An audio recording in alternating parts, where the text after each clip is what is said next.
best shit I ever heard from about the Lime King Love was all about, yo, he got the energy, he hype. He got way nicer bars than half the people I hear trying to make bars. He got clean ass flows and cool flow switches. You better not let that shit get hidden by the fact that he's yelling. Lime King is actually just nice, and he just so happens to yell.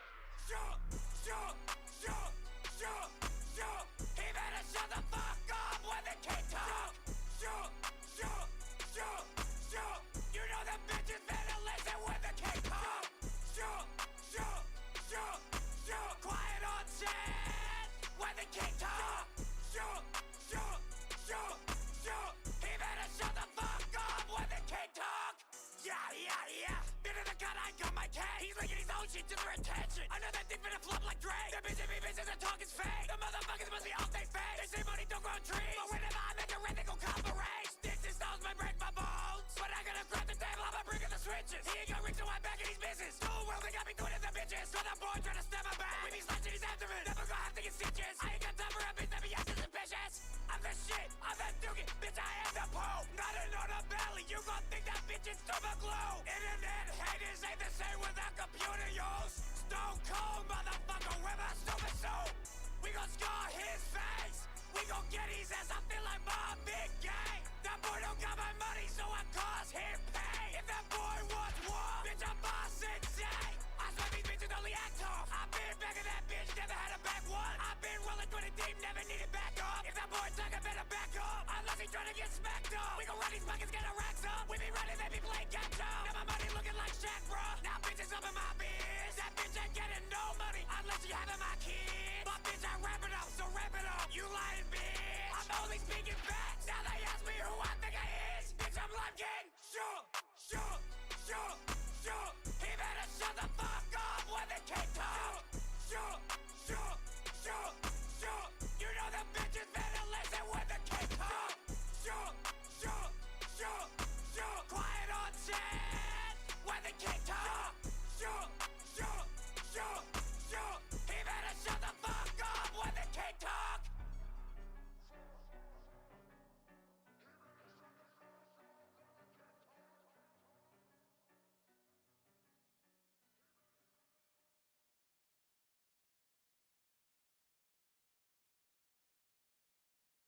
Ooh, wait. Hello, beautiful people. What it do, babies? Well, we're gonna stay on the starting soon screen for a second, but you get to hear my beautiful voice. How are you, beautiful people, doing on this lovely Saturday night where the Nolies got a W finally? We're one win away from being bowl eligible. Let's go, Nole motherfucking nation. I know the season's been fucking garbage, but fuck it. We gonna celebrate something. I know Virginia Tech sucks, but fuck it, we gonna celebrate something. Welcome in, y'all. Welcome. We are going to get into some RMSL CFB playoffs here for the coaches to continue to see, find players that are, pretty good in this draft class. Let me look at this fucking spreadsheet. First and foremost, Pokemon. Thank you so much for the 4 bits. I appreciate you, Mr. Pokemans. Out here showing some love. I appreciate you, Pokey. Hope you're having a good night. We're gonna pull up this spreadsheet. We're gonna go through all the coaches who've actually sent in scouting. So now the coaches that have sent in scouting, I'm not gonna name them because I know they doing one. Scouting from 1, 2, 3, 4, 5, 6, 7, 8, 9, 10, 11 coaches. 11 coaches sent me some form of scouting. Actually, 12. All you other coaches, y'all gotta get y'all shit together if y'all want to be a part of this league.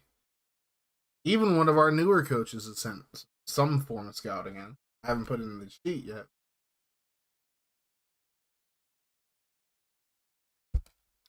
You lose interest, it's not really my problem, you know. With that being said, let's get into our first game of the night. I mean, literally, somebody sent me scouting ops from the scouting information from the motherfucking hospital, bro. Y'all know who that is. I don't gotta say his name. Y'all know who did that. Big ups to that man. Hopefully he's feeling better. Rest of y'all ain't got no goddamn excuse. That's all I'm gonna say. That's what it's gonna be. That's what it's gonna be. Now, excuse the rest of y'all have. That's all I'm saying.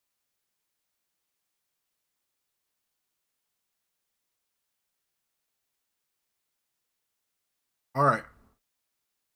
Now, if you ready for this first scouting game, put a 1 in the goddamn chat. Put a motherfucking 1 in the motherfucking chat. Put that motherfucking 1 real quick.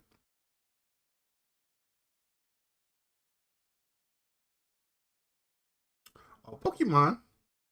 Pokemon's ready for some scouting. Mr. T Money's ready for some motherfucking scouting. T Money just got back into the league, and he's ready for some motherfucking scouting. What's the rest of y'all's excuse? That's the real question. You know, I know FG would be ready for some scouting, but you know he's currently holding it down. The actually CFL is streaming this game between Jimmy and Derek. But yeah. You ready? But we ain't gonna keep you holding no longer. We ain't gonna keep you hanging no longer.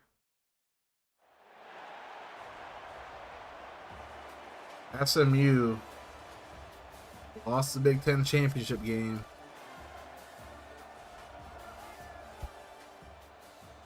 Here they are. Good old SMU. 5th ranked team in the nation now.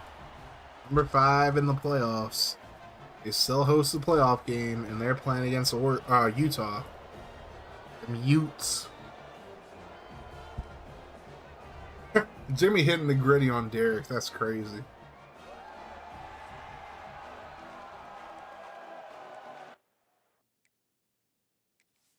Alrighty. We'll keep it on 12 minutes for these playoffs. Next time out, it's probably going to go up to 15 like FG does. Ooh, in Utah. Utah's moving the football. Oh, boy.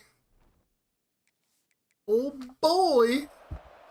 Hey, T-Money hype, bro. Let's go, T-Money.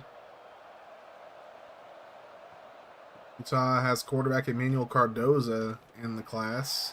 Gordon Flowers loses 3 on the play, though.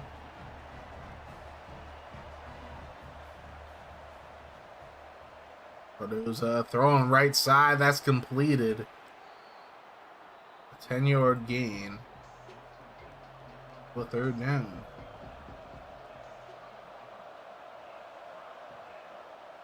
Quick throw over the middle. That's completed, and it's a 1st down for them Utes. They have 3 first downs. SMU has not goddamn one. The fake Cardoza throws left side, completed, but no gain there.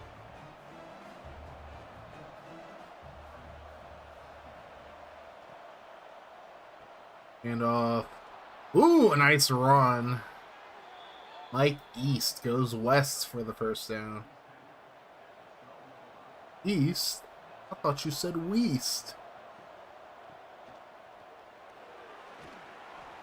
Handoff, about 5 yards gain on the play. That'll lead to a 2nd and 5.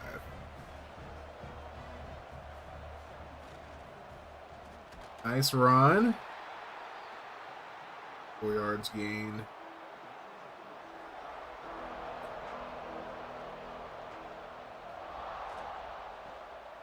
Is my guy. Oh, he almost got in.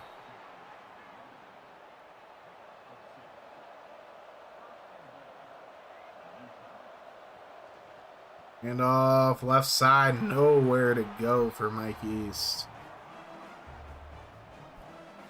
East? I thought you said Weast. What map are you reading, Patrick? This one. This West, Patrick. You're fired again. Well, there's a touchdown for Utah. It's QT. You are a QT. Marshall QT gets into the end zone. And Utah strikes first blood. Remember, no Harvey Sorrow for this SMU roster. Rico Phoenix is going to be playing. And a fumble. And Phoenix ends up picking it up. But it's not for whatever the fuck they just said. They're going to have to punt it away. And Utah is looking like they're going to open a can of whoop ass here as they get the first. And then we will pop into this game again. 1:33 to go in the quarter. Utes out here balling. Quite a few Utah players. You're going to have to look at the sheet to see all of them. Eason.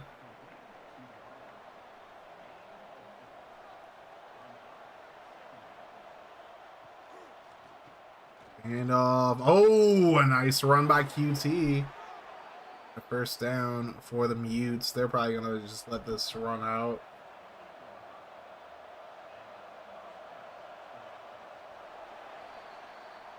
They do.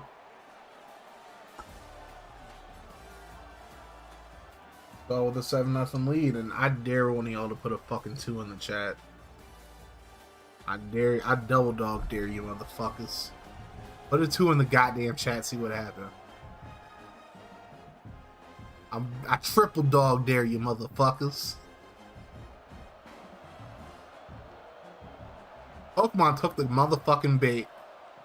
Hold that. Go ahead and hold that real quick. Go ahead and hold that. I'm gonna untime you, Pokey. I know it's Pokey. I'm gonna untime him. Told you don't put a fucking 2 in the just like I was not telling you to actually put a 2 in the chat. I was telling you it's not a good idea to do it. That's what the implicate. Oh, I timed him out again. I'm sorry, Pokemon. I'm untiming you out right now. I didn't mean to time you out twice. There you go. Yeah, I was daring you to do it because a certain one of my mods thinks putting 2s in the chat at the end of the first quarter is a good idea.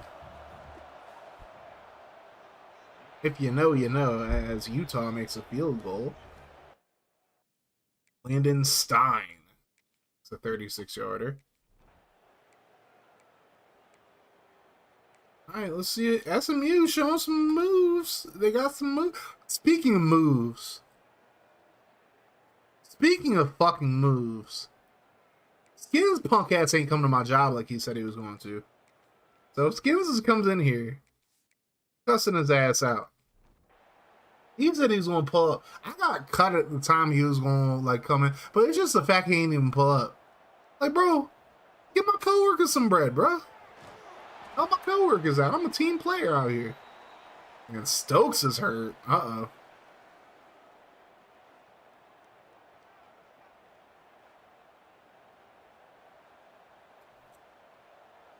SMU already down a quarterback as Rico Phoenix is in the shotgun. Harvey Sorrow is hurt. Phoenix under pressure. He coughs it up. Ooh, they're very lucky to get that recovery. Walt Carruthers comes through and gets the sack there.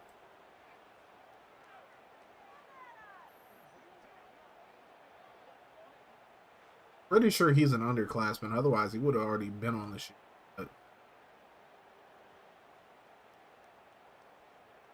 Got ourselves a 3rd and 21 for SMU.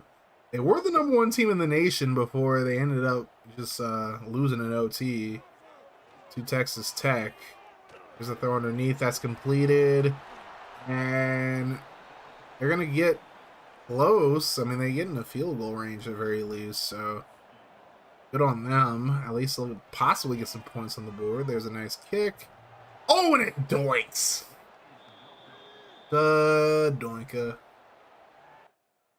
Lee butt. That kick was some butt right there. 45-yarder, you hit the upright. Tinklebird Pokemon. Ooh-wee. And Daryl Mashad finds Anthony Eason for a first down. Okay. So I think Cardoza is hurt. T-Money mentioned it, but I think he is injured right now on that sack. So neither one of these two teams has their starting quarterback in. Soro's a freshman, so you'll see him in the future, but Cardoza isn't actually a senior, and there's a nice run by QT. Oh, that's Mike East, I'm sorry. East goes north for the first down there.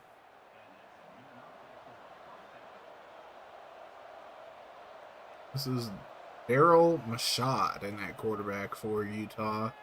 Mashad throws to the end zone, and he gets yicked up. Yickety! That man got yicked up. Yickety! Oh, they got some champagne.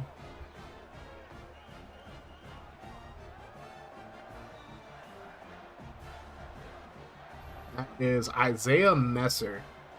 Barely know her. They getting drunk. Hey, they getting drunk like Pokemon out here because Pokemon been drinking since he turned 21.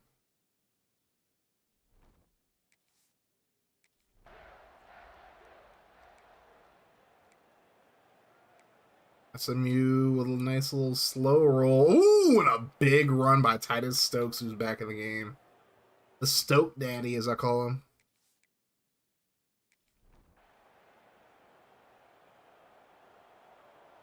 Alrighty. Let's see what Smoo does here. Phoenix throws underneath. That's going to be completed for a gain of about 9 as we hit the 2-minute warning. Rico Phoenix is a junior, I believe. So he could be working his way into potentially being on a sheet or something. If he has a good performance in the CFP, I'm saying I wouldn't be opposed to putting him on this sheet, but he goes down and now he's hurt. SMU is now down to their third string quarterback if Phoenix is gone long term. That's not good. Let's see if 14's on his Cardale Jones shit. He throws it right side. That'll be a 6-yard gain.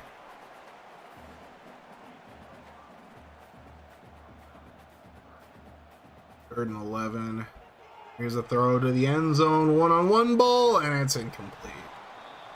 Alright, now we'll see if Lee Butt can make a field goal.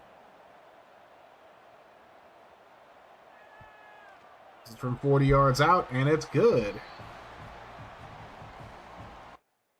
Emeka Passignon is the quarterback for SMU now with Phoenix hurt. Ooh, Mashad's still in the game. There is Mike East. Residue's still in his hands. Feels like he's back in the kitchen.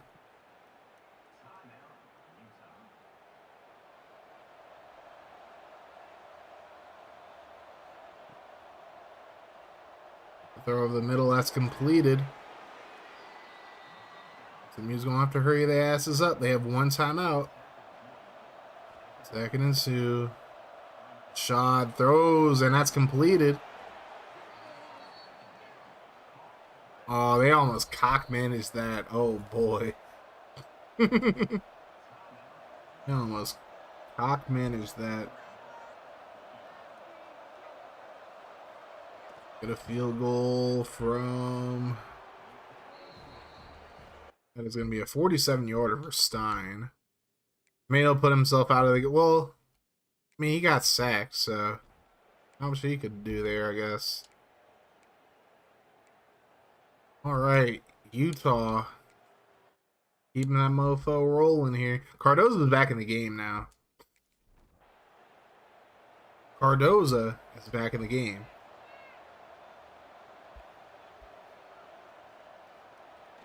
Here's a strong toss pimp. Like east goes south. Oh, that's Flowers. Never mind. We're in a strong toss pimp.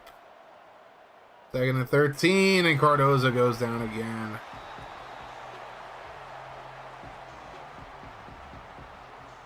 Just got back in the game. He's still taking the sacks out here. Oscar Valawaga gets the sack there. Oscar, bruv. Little Oscar, bruv, innit?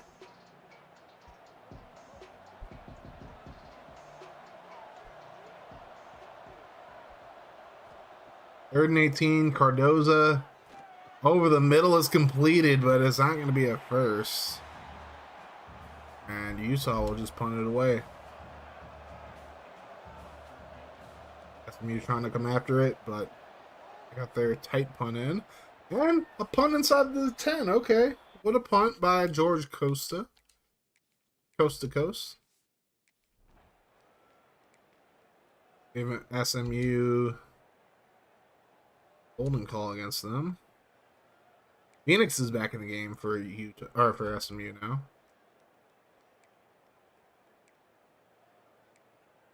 See if they get the first. They do not. Let's see if they go for it here, if they're going to be pussies and just punt it away. They're going to go for it here.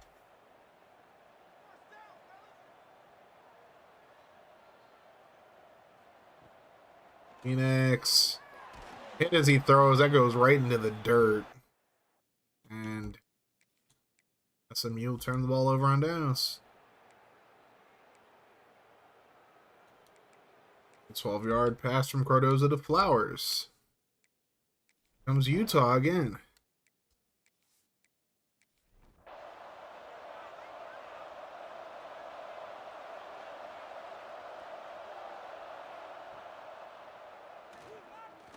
Throw left side. Ooh, wee.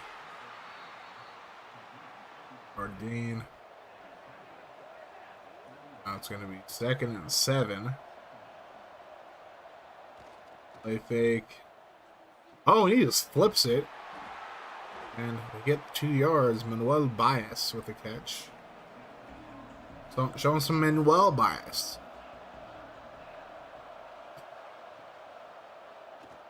Third and 5. There's a yeet. Oh, and what a catch by that corner. Jeez, that was nasty. He pops some more champagne.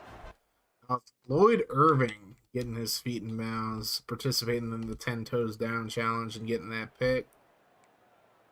SMU might have some life here. There we go. Going into the 4th. And Phoenix finds Derek Cody. He found Cody, guys. You can feel it in his nuggets. Cody. It's a nice grab there. Now we'll see what Rico Phoenix and this SMU offense can do. Phoenix throws right side, has his man. It's Titus Stokes, the Stoke Daddy, getting that first down. SMU goes no huddle.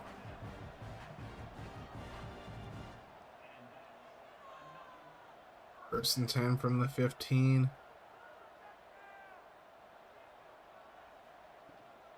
And off. Oh, Stokes has no blocks whatsoever. Still at 100 yards, though, even after getting blown back like that. Good on him there. 2nd and 12. Quick throw to Stokes, and he has nothing but green grass in front of him. Touchdown, Mustangs. They are right back in this game. Titus Stokes gets a 17-yard reception from backup quarterback Rico Phoenix. Now we'll see if Utah... Oh, yickety! Quan Vernon, he's on the sheet, and he gets a yickety for the Mustangs. And here we go. Ooh, we just got a raid from the FGCFL. Ooh, hello, beautiful people. The quick throw right side.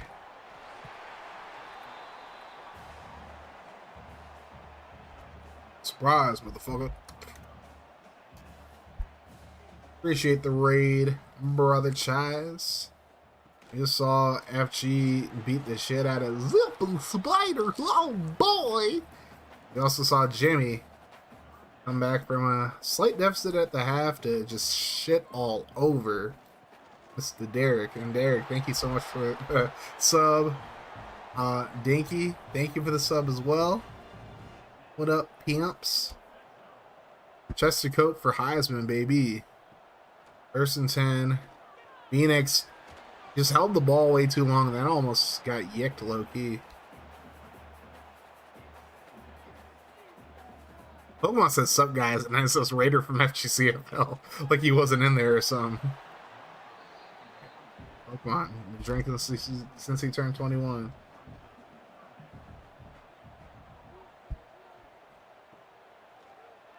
It's a fake. Phoenix, you're holding the ball way too damn long, fool. That's how you know Phoenix ain't the starting QB for real. There's Dark Spect. Hey, yo. Oh, why did I fucking out of this? Oh, no. No. We watching this field goal one way or another. Dark Spect. Hey, yo. SMU will try to tie things up here. Snap. Kick on the way. It's good. It's good. It's good. It's good. Lee Butt making the 37-yarder. See if them running Utes are going to do something here. Nope. 3 straight incompletions from Cardoza and a nice return by Derek Cody.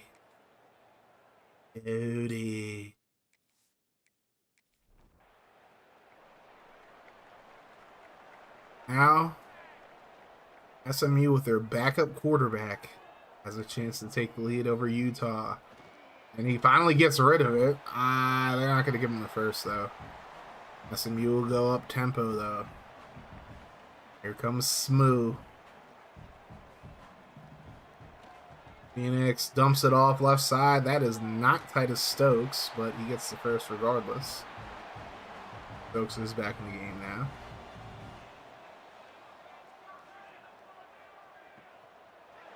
Oh, an RPO just failed miserably.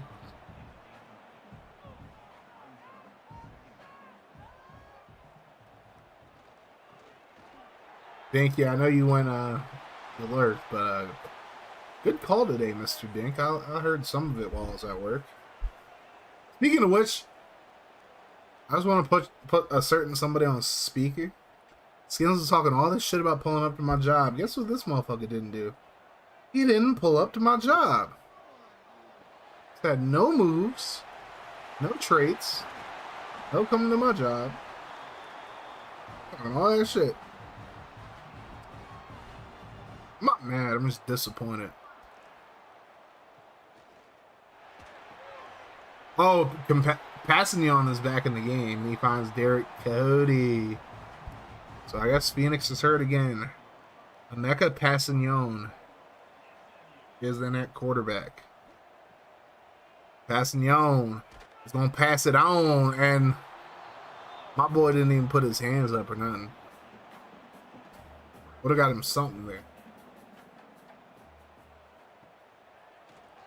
Passignon keeps it on the read option, maybe gets a yard.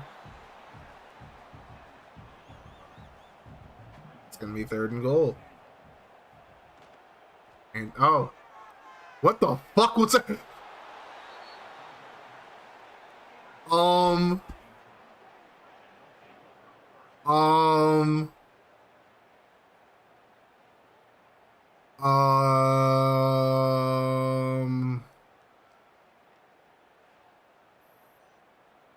Never mind how he caught that.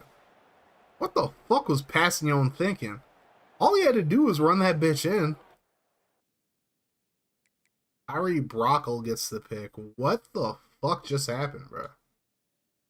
Alright, let's just watch the rest of this game. Holy shit, bro.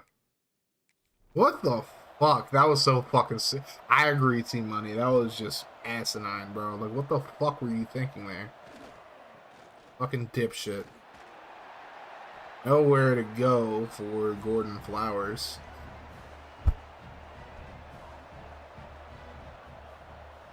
Bro. Oh, they throw a screen. He got it off last second. Only a yard gained. And now 3rd and 9. Classic EA.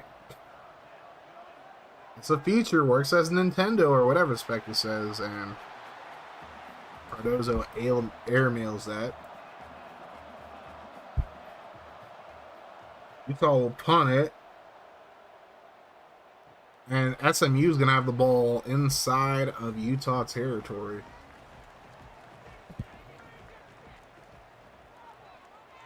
We're about to see a super mid-off right here.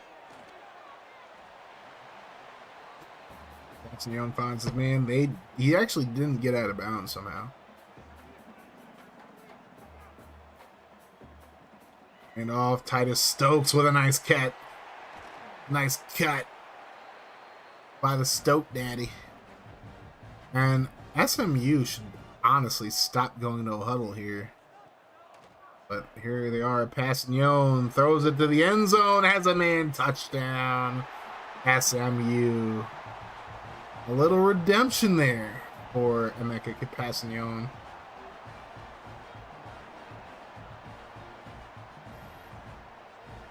Nick Jovanovitz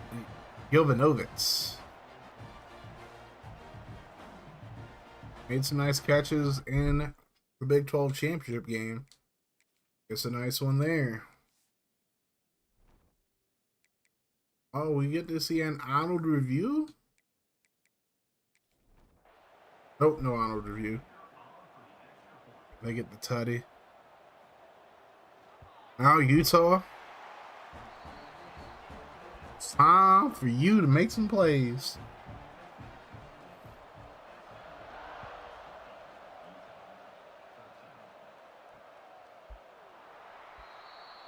$2:20 to go here in this first playoff matchup.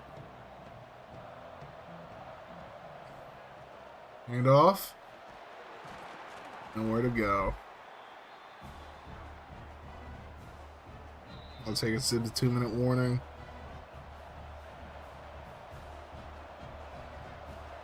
See if Cardoza clutch up for the Utes.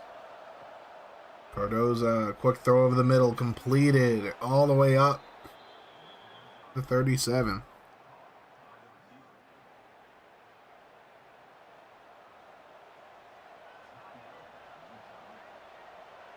First and 10. The right side completed. 6 yards gain on the play.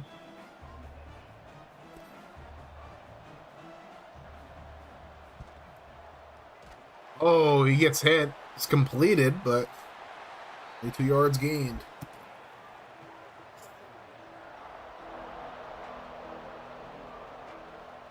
Third and 2.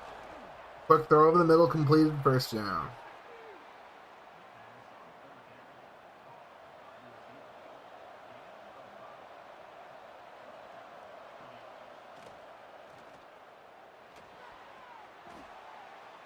Broken tackle, 5 yards gain on the play.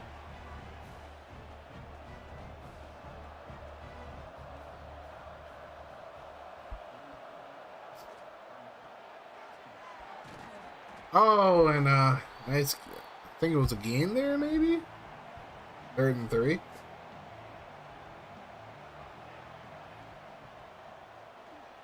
Cardoza yeets it, has a man, and it's tipped away. And Cardoza is hurt again. Oh, boy.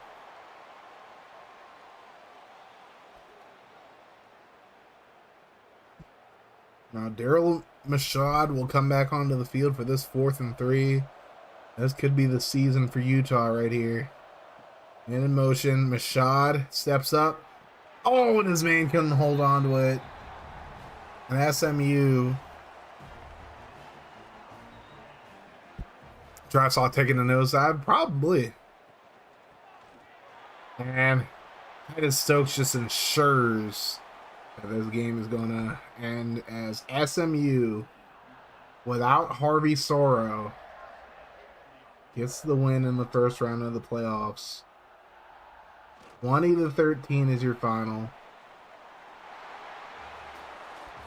Huge bounce back win for the Mustangs.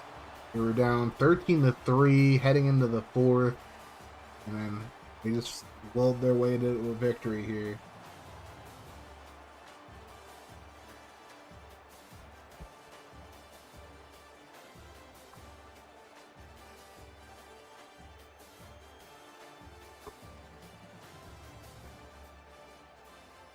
Of the win. Time to throw the overall blocker up real quick. And before I read out these stats, we are going to give out scouting opportunity number 1 of the night. We just full out copying Brother Chai. So if you missed the scouting out number 1 from the CFP1 stream, it may or may not be the same thing. I don't know. But I'm gonna have you guys. I'm giving people scouting ops from FG, and it's gonna be a straight up copy. So we're gonna switch it up a little bit. I want you to choose one player from each team in this stream. So each player from the first round of the playoffs, or one player from each team in the first round of the playoffs, for their season stats. I would try to get it for somebody who is already on the sheet, because those are the guys most likely going to make it. If you get a senior and the season stats and he's not on the sheet, there's no guarantee he's still going to make it. So there you go. Yes, damn it to me, Mr. Team Money. Looking at Smoo, freshman quarterback Rico Phoenix, 16-29, 158, and a touchdown. I misspoke. He is not a junior. He is a freshman. But Emeka Passignon is a senior, or is a junior. I'm sorry. 5 of 8, 62 yards, a touchdown, and a pick for him. For leaving Phoenix for a little bit. Senior running back Titus Stokes. He is indeed on that sheet, and he's actually guaranteed to be in the class. $139 on the ground, 20 carries. Phoenix lost a yard on 5 carries and had 2 fumbles. Passignon, no yards on 2 carries. And sophomore running back DeMarco Berryman had a carry for 2 yards. Derek Cody is a junior. He had 4 catches for 52 yards. Senior tight end Mello Reeves left with an injury at some point. Did have 3 catches for 33 though. Senior wide receiver Slade Chambers, 3 catches for 20 yards. Junior wide receiver Nick Jovanovitz had 3 catches, 37 yards, and a touchdown. Stokes had 3 catches, 49 yards, and a touchdown. Senior tight end James Rosas, 2 catches for 24.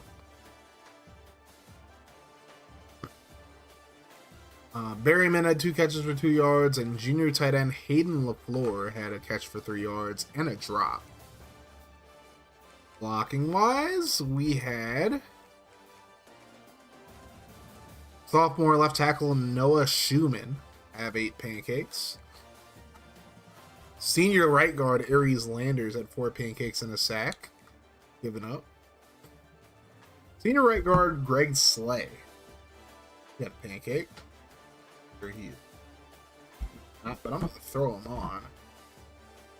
Greg Slade. So you 61.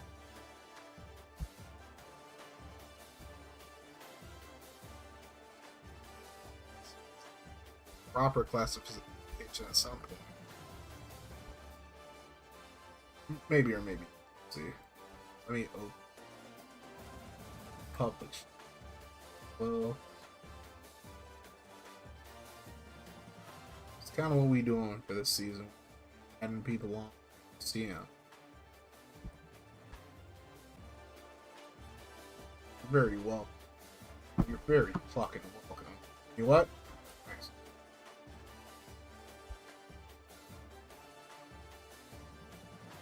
Any motherfucking ways. Right tackle Nick Boone is a junior. He had a sack given up, but also had a pancake. And sophomore center Tyrone Dillard gave up a sack. Oh boy, an offensive lineman named Dillard giving up a sack. What a shocker there. Alright, let's look at these tacklers. Senior free safety Quan Vernon. Just FYI, he is supposed to be on the sheet. On this sheet. He's not on the public sheet. He's actually guaranteed to be in the class because he won this for an award. 8 tackles, 5 solo, 1 TFL, 1 pick. Freshman cornerback Miguel Carmazzi had 8 tackles, 4 solo. Junior cornerback Brian Rojas, he had 7 tackles, 6 of them solo. Junior corner Isaiah Messer, 7 tackles, 4 solo, 1 TFL, 1 pick. Sophomore Mike linebacker Thaddeus Atagui had 6 tackles, 4 solo, 1 TFL. Junior cornerback Floyd Irving, 6 tackles, 4 solo, and that pick in the corner of the end zone that he had, getting the 10 toes in. Senior free safety Kamani Ruffin. He roughing it out here. He's actually not in the class at the moment, but I'm going to add him on just for the sake of adding him on. Whether he makes it is going to be up to you guys at some point. But he had 5 tackles, 3 solo. So, good on him. Just for the record, he's from Baltimore, Maryland, so it's from kind of my neck of the wood. But kind of, sort of. Sophomore Matt Shaw, 4 tackles, 2 solo, 1 TFL. Senior Mike linebacker Nicholas Boyle, 3 tackles, 1 solo. Freshman Will linebacker Stefan Ali, 2 tackles, 1 solo. Sophomore left edge Oscar Valoaga, 2 solo tackles, 2 TFLs, and a sack. Sophomore left edge Jose Phoenix, 2 tackles, 1 solo. Senior D tackle Antoine Kilroy, 2 tackles, 1 solo, 1 TFL. Sophomore D tackle Davion Spears, 2 tackles, 1 solo. And senior free safety Corey Gayton. Gayton! Two.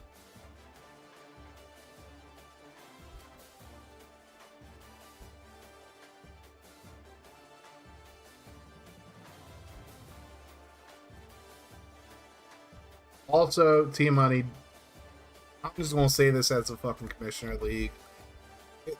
If you send Crack anything, that's on you, it ain't on me. I very much would just ignore Crack, though. Very much just ignore his ass. I love Crack, but, you know, I'm blowing his spot up. I don't give a motherfucker. This is my league. I don't want Cope Seed Malt. I don't give a fuck.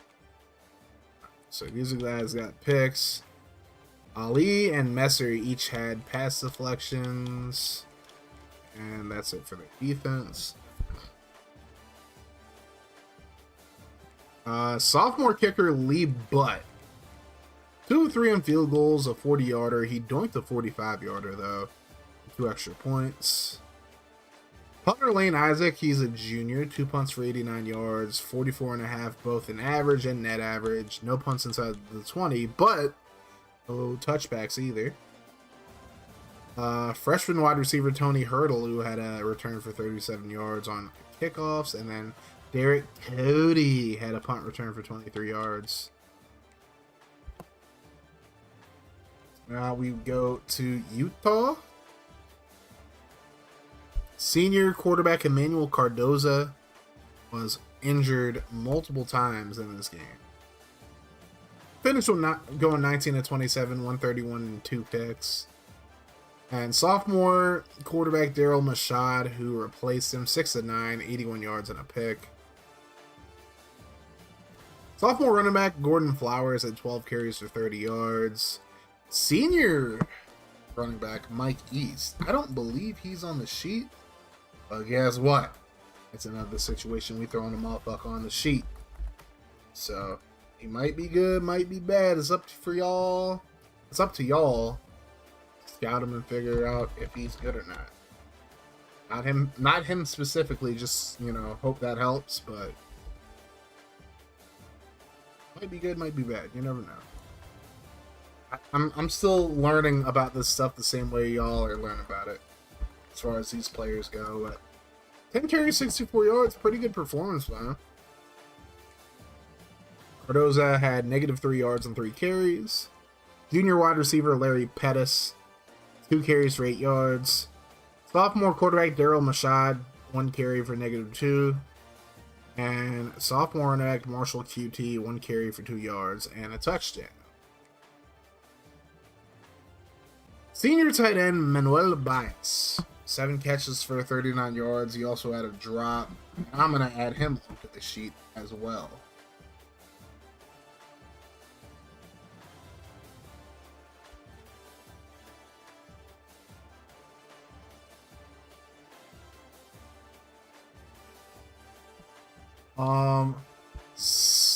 Junior wide receiver Larry Pettis, Prince Pettis, 6 catches, 56. Junior wide receiver Anthony Eason, 4 catches, 44. Sophomore running back Gordon Flowers, 2 catches, 26 yards. Junior wide receiver Donovan Hasty had 2 catches for 4. Senior halfback Mike East, 2 catches for 14 yards. Freshman tight end Greg Wiegman had a catch for 3, and Mar Hearns, 1 catch for 6 yards.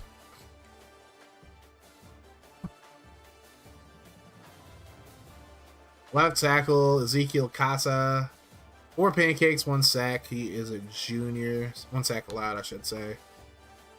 Senior right tackle Walt Newton, 3 pancakes.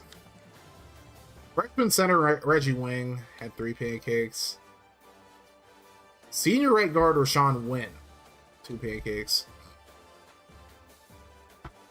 Harry Turner, junior left guard, had a pancake. And freshman halfback Coco Nunn also had a pancake. Alright, looking at their defense. Ian Fulk, he had 8 tackles, 5 solo.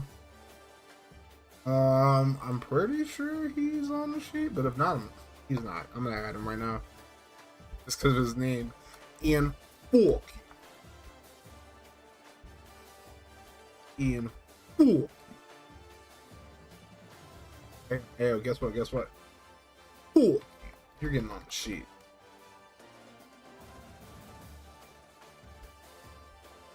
Ian Fulk.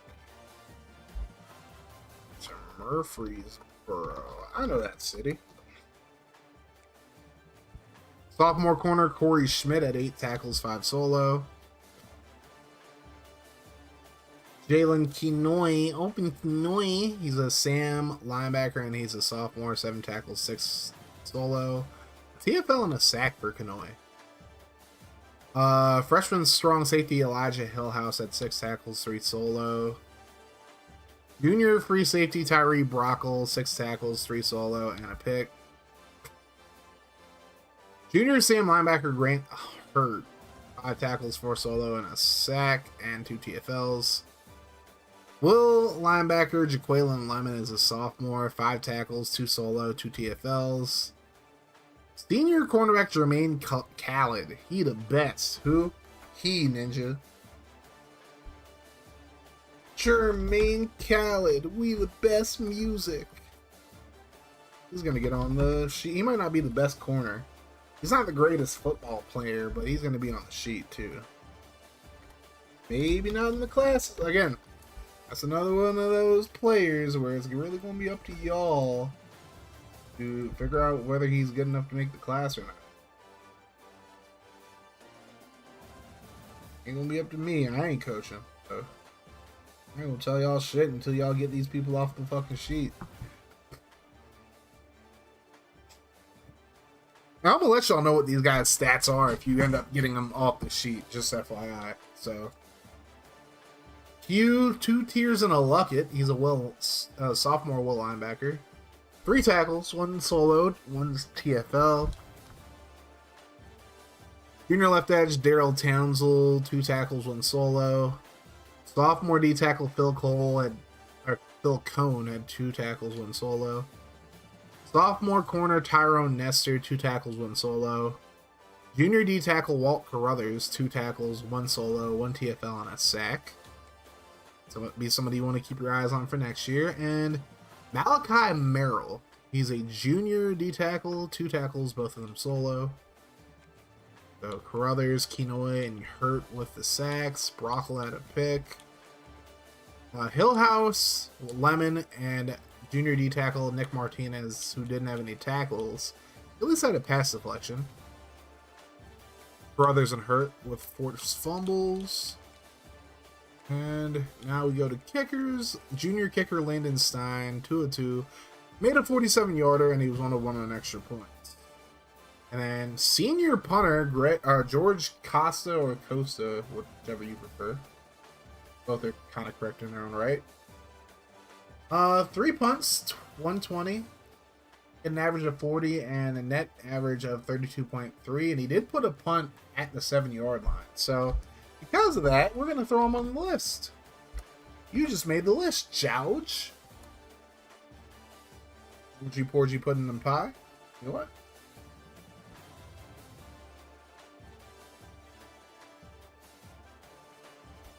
Six, 9, Lompoc, Georgia.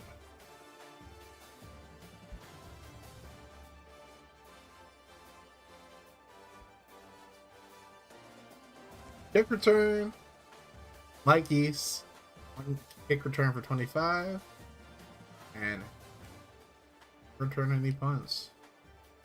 So there you have it. SMU with a 3rd string quarterback. Well, they had their backup in most of the game, but then they also had their 3rd stringer. Regardless, they're moving on. They are moving on. Our Burb screen. SMU. We'll see if... Oh, how about this? A little tidbit for you people. Titus Stokes set the SMU record for single season rushing yards.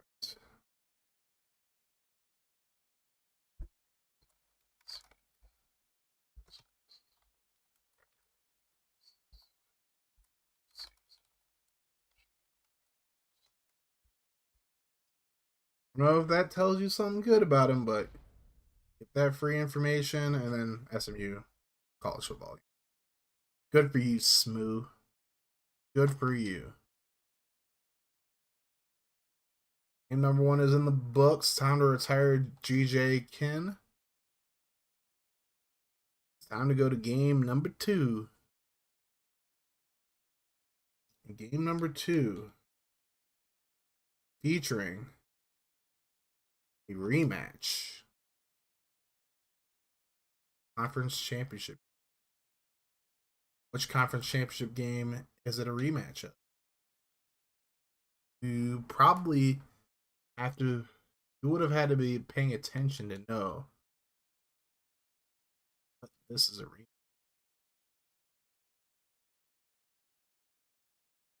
A little bit of attention.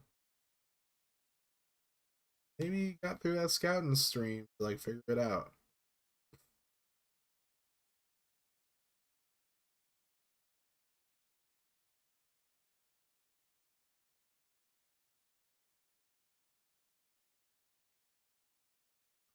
Was a pretty good conference championship. Hopefully. It's also a good playoff game. Get to it in a second. Just kind of driving the suspense here. I don't know if you guys can tell. Kind of just building tension for this game. But 2 relatively well-known teams, here's what I'll say. Anybody guess who the 2 teams are talking about?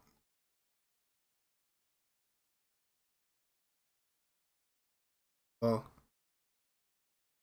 if you ain't typing a guess now, you're probably too. Alright, screen now. Here we go. You got one of them, T-Money. Got one of them. Oh, they just gave it away. It is Georgia heading down to Austin, take on Texas, who won the SEC championship game in overtime. These two teams renew acquaintances right after the SEC championship game.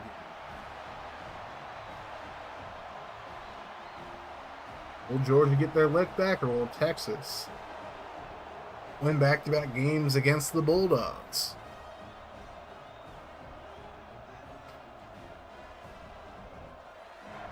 Only one way to find out. Gonna hop into this bitch right now. Right now. Both these teams finished 10-3 after their conference championship games. So, cause you hopping right in. Texas will punt it. Georgia can get anything back. They're gonna punt it, and Texas, after a really bad punt, going to get the football in Georgia territory. And here come the Longhorns. Lane Kiffin is their head coach now. They're led by Willie Paia, who he was hit or miss. He throws right side. He hits that one. Dakota Love, who just made the grab, is injured. Love for him there.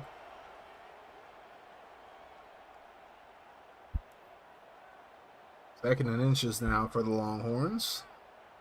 Paia sends a man in motion. A little RPO action here. Ooh, and a broken tackle all the way up to the 23. It's Buck Westbrook. Oh, boy. Buck Westbrook. Oh, boy. Bucky Irving. Oh, boy. Paia throws right side. Oh, and he couldn't hold on to it. Tragic. Bucky Irving. Oh, boy.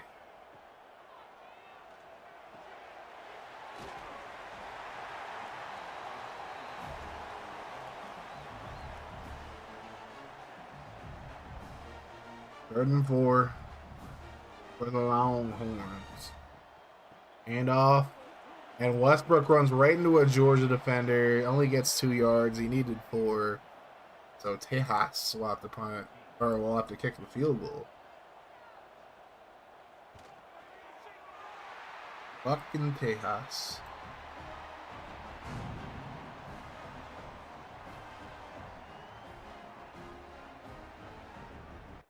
All right.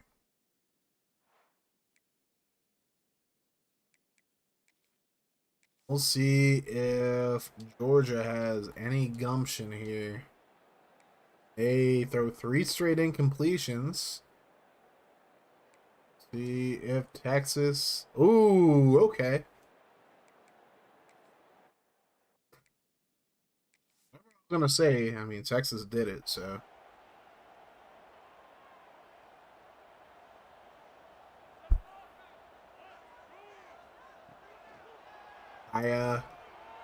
He throws that right into the dirt. Second down now.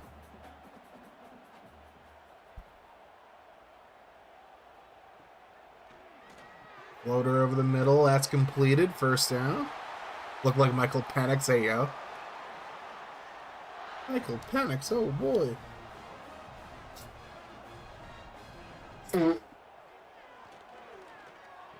Throws over the middle. That's completed. First down for Georgia. For Texas, I mean. Make sure y'all paying attention real quick.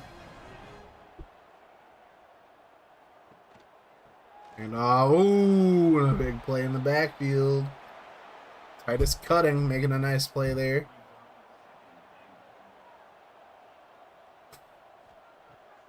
Second and goal. Paia throws right side, completed.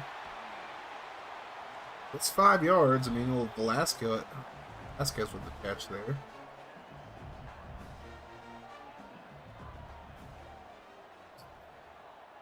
Titus throws it to the end zone. Paia throws it to the end zone.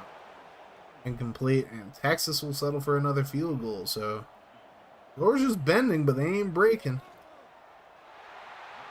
Another field goal for Elias Beach will make it a 6-0 game. We're still very much in this one. They got to find something here, and there's Maggio finding Raymond Billings for Fade. If you're in here, who's that guy? Oh, they're going to end up punting it, but this time Texas actually has to drive the length of the field to do something. Ooh, and then a 2nd and 9 to Velasquez. Velasquez, I should say. Here come the Longhorns again. All Texas so far as Paya throw over the middle. Nice grab there. First down up to about the 6. Texas is making moves. More moves than skins. I mean, what? Paya keeps it himself. He's going to walk in for the touchdown.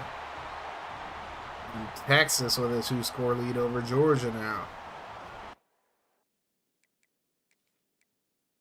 Here come the Longhorns.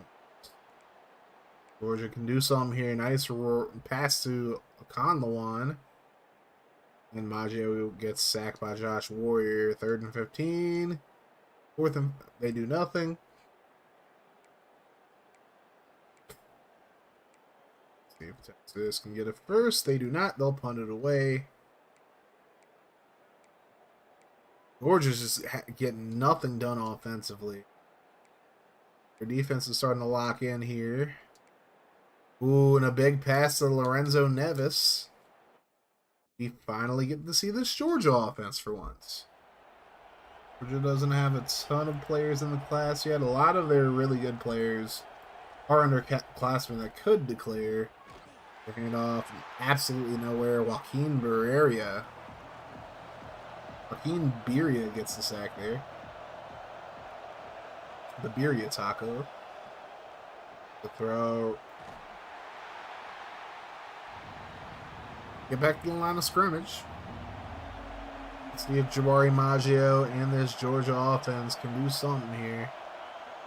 This time, eats it. Is that to the end zone? And it's caught. Oh, but there's a flag on the play. It's looking like it might be a dippy.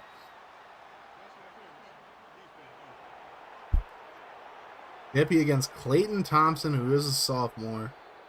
And Frank Madden for Georgia is hurt. Frank Madden. Whatever Spectre says.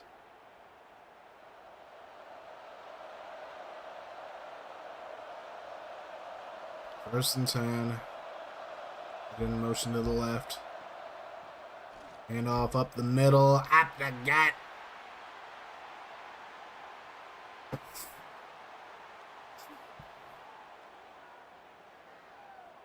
College Madden. That's a Madden in college for sure. And Georgia not able to run at all here.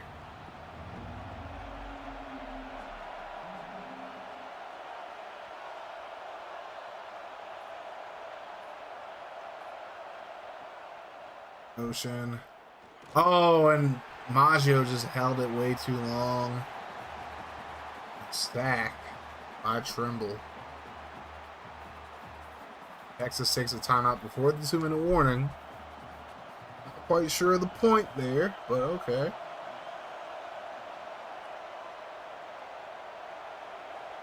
Uh-oh. Ooh, oh. He made the field goal, but he got hit.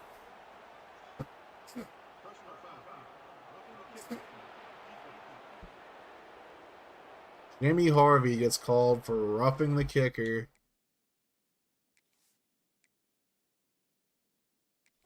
Georgia gets new life.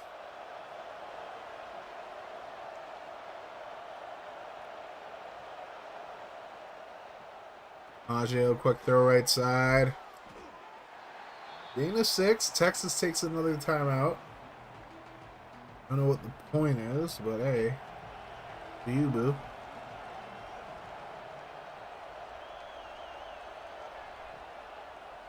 Quick throw right side, caught. Touchdown, Georgia.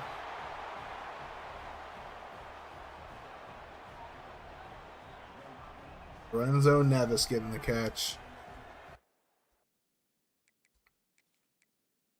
See if Texas can do something on this drive. They're moving the football a little bit. Now they got to punt it. Georgia, ooh, they get to the 50. Big play by Lorenzo Nevis. Now Georgia, with one timeout to go, has a chance to possibly take the lead here. Raymond Billings IV is in motion. Throwing over the middle, that's picked off. Yickety!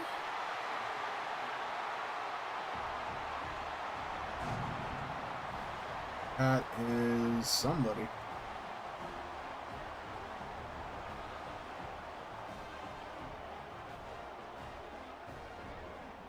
That QB blind? Maybe a little bit. Joaquin Vieira gets the pick.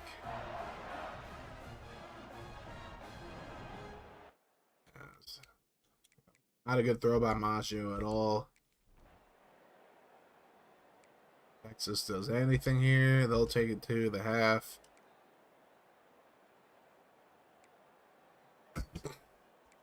Quick 3 and out by Georgia. And Texas immediately has it. Thanks to Barry Keene getting a nice return into Georgia territory up to the 34.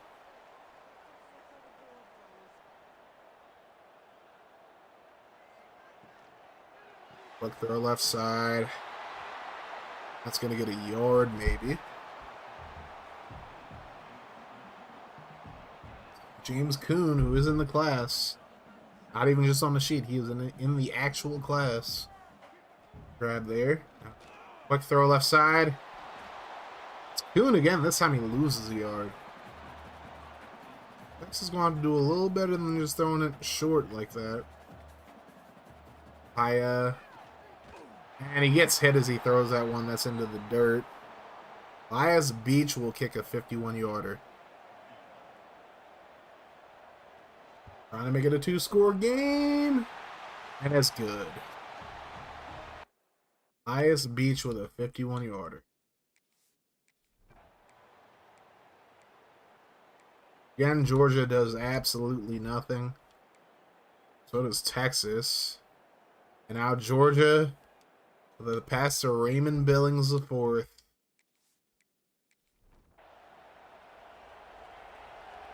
To the 42 of Texas. Here comes the Bulldogs.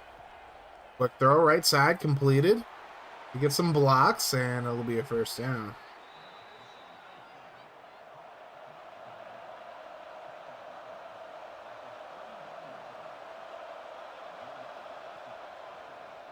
Green. 3 yards game on the play.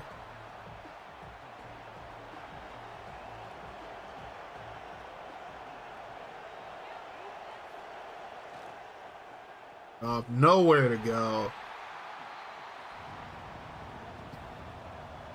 3rd and 8 now for Georgia. Field goal would make it a 1-score game again at very least. They'll hand it off on 3rd and 8. Nice spin, but it's not going to get him a first. Georgia did have a field goal attempt turned into a roughing the kicker previously that led to a touchdown. This time they will kick it, and they miss it. Anthony Cantwell misses a 41-yarder wide right.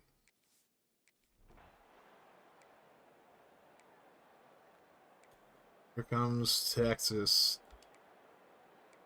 A punt it. It's punt inside the 10. Georgia gets a first down next to Maggio on the scramble. Then he's going to get sacked by Taylor Isadora. And a terrible punt by Bulaga is again going to give Texas excellent field position.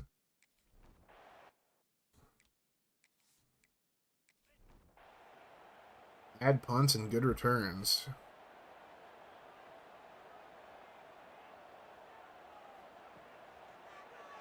There's a quick throw right side completed.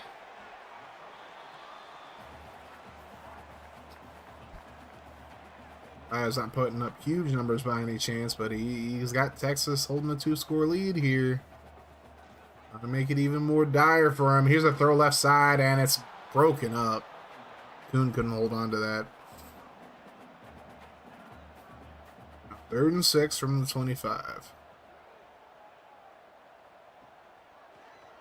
Paya throws, caught, first down, up to about the 12. Velasquez over 100 yards. That's going to bring an end to the 3rd quarter.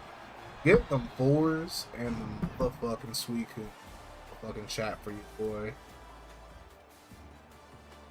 I don't think it's as good a time as ever. Scouting up number 2.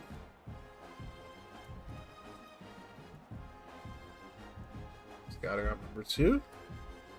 Pick one player from each team that is involved in this stream, so total of 8 teams. You get to save a player from each team from the class. Or pick one player saved from each team in this stream.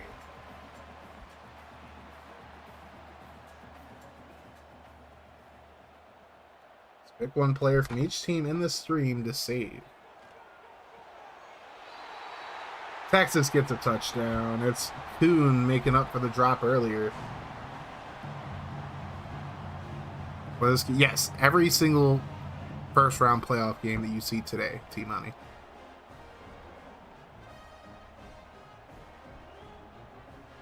Texas isn't going to go for 2. They're not going to go with the analytics and try to make it a 3-score game.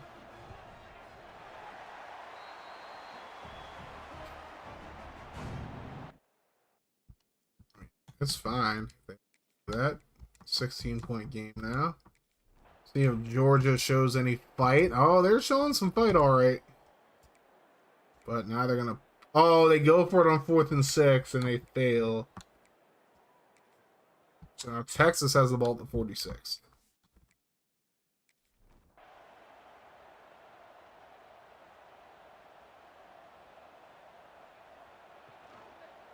Quick throw left side. Kuhn picking up 2 yards. Texas, even with a 2-score lead, are they going to stay in their up-tempo offense? Doke. Quick throw to the right.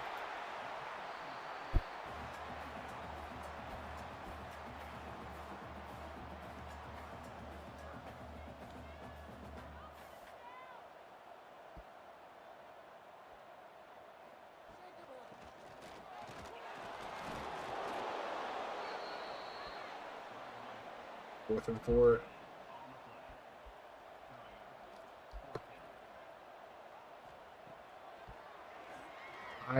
Underneath. And Westbrook gets stopped short. So Georgia has life.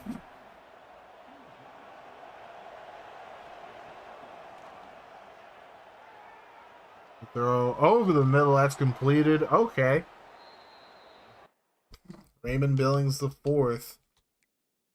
To grab, and now we will see if Georgia can make this a game. Down 16.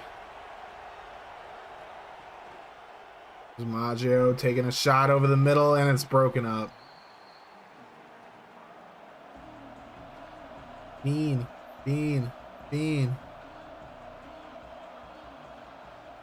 Maggio under pressure, brought down by 2 different defenders.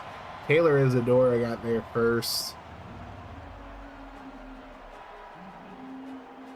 Now it's going to be 3rd and 17 for the Bulldogs.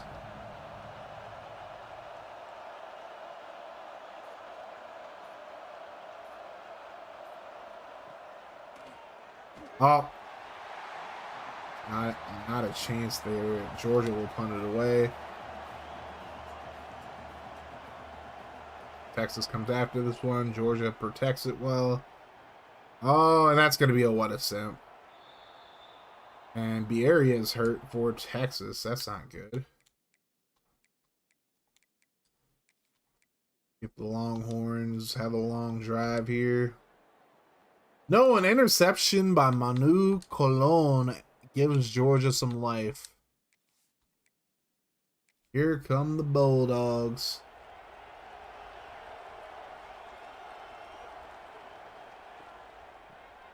Off up the middle. Nice run. 8 yards gain on the play. Georgia trying to bring this within a score. They need a touchdown and a 2-point conversion. Dump off. First down up to the 18. First and 10. Under 6 minutes to go. Georgia trying to stay alive here. They're going to fake it. Maggio keeps it himself. Picks up 2 on the read option. Not really what you need in this situation.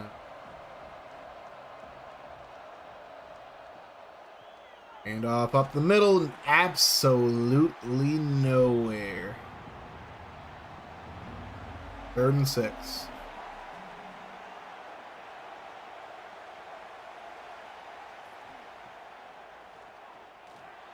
Thrown to the end zone, incomplete, but there is a flag. It's going to be pass interference on Texas.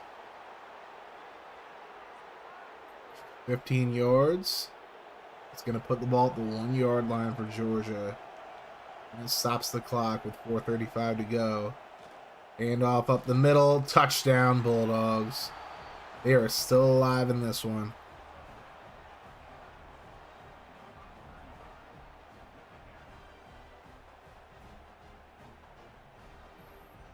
On Stubbs runs it in. Georgia obviously going to go for 2 to make it an 8-point game.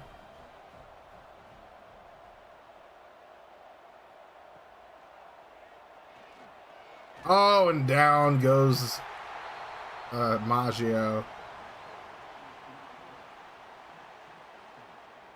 Texas has a 10-point lead. Georgia's going to kick it deep. That's a decision. We'll see if Georgia can get a stop here. They desperately need one.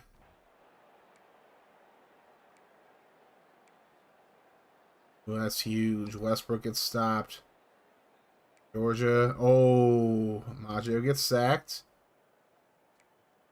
4th and 11. They need a conversion here. They do not get it. Oh, they do get it. Stubbs with a 21-yard run. What? All right, well, let's see if they show any gumption here. Incompletion. And a face mask against Bieria. Georgia with a $1:39 to go in this game. Have a chance. They're on life support right now, but they got a shot.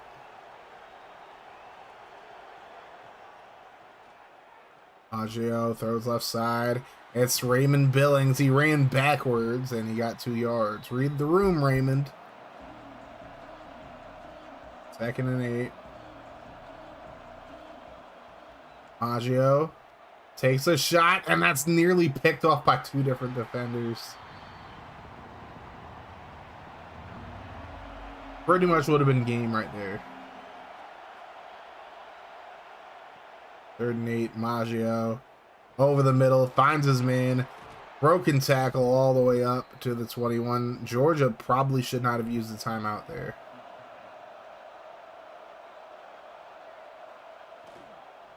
They should not be running the football here either. Zay Parker's hurt. Georgia has to burn another timeout. Now they are very much behind the 8 ball here. They're going to have to score. At least have to kick a field goal here, I would think. Maggio, that goes right into the dirt as he's hit. 3rd and 6. Maggio throws a screen.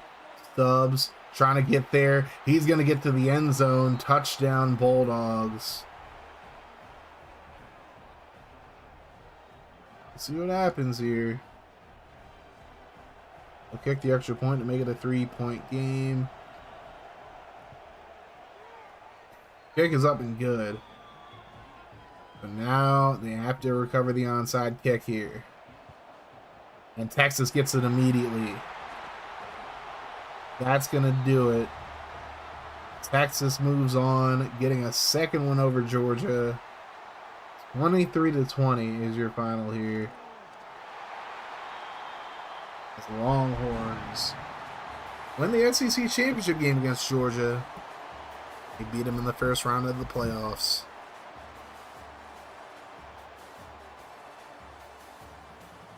Well, I wouldn't say they got spanked. They only lost by 3 when all was said and done. But it's a rough first half, and they were not able to recover in time.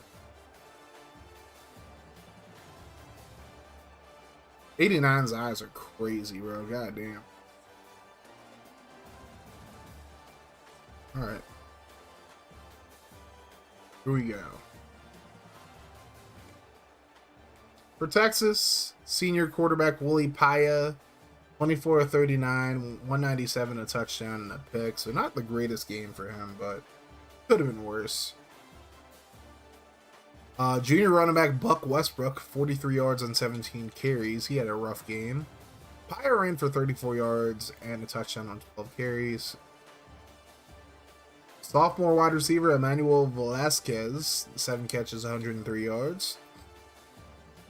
Senior wide receiver James Kuhn, 6 catches, 21 yards, a touchdown, and a drop. Junior tight end Alex Saunders, 4 catches, 29 yards. Junior wide receiver Barry Keene had 3 catches for 23. Buck Westbrook, 3 catches, 11 yards.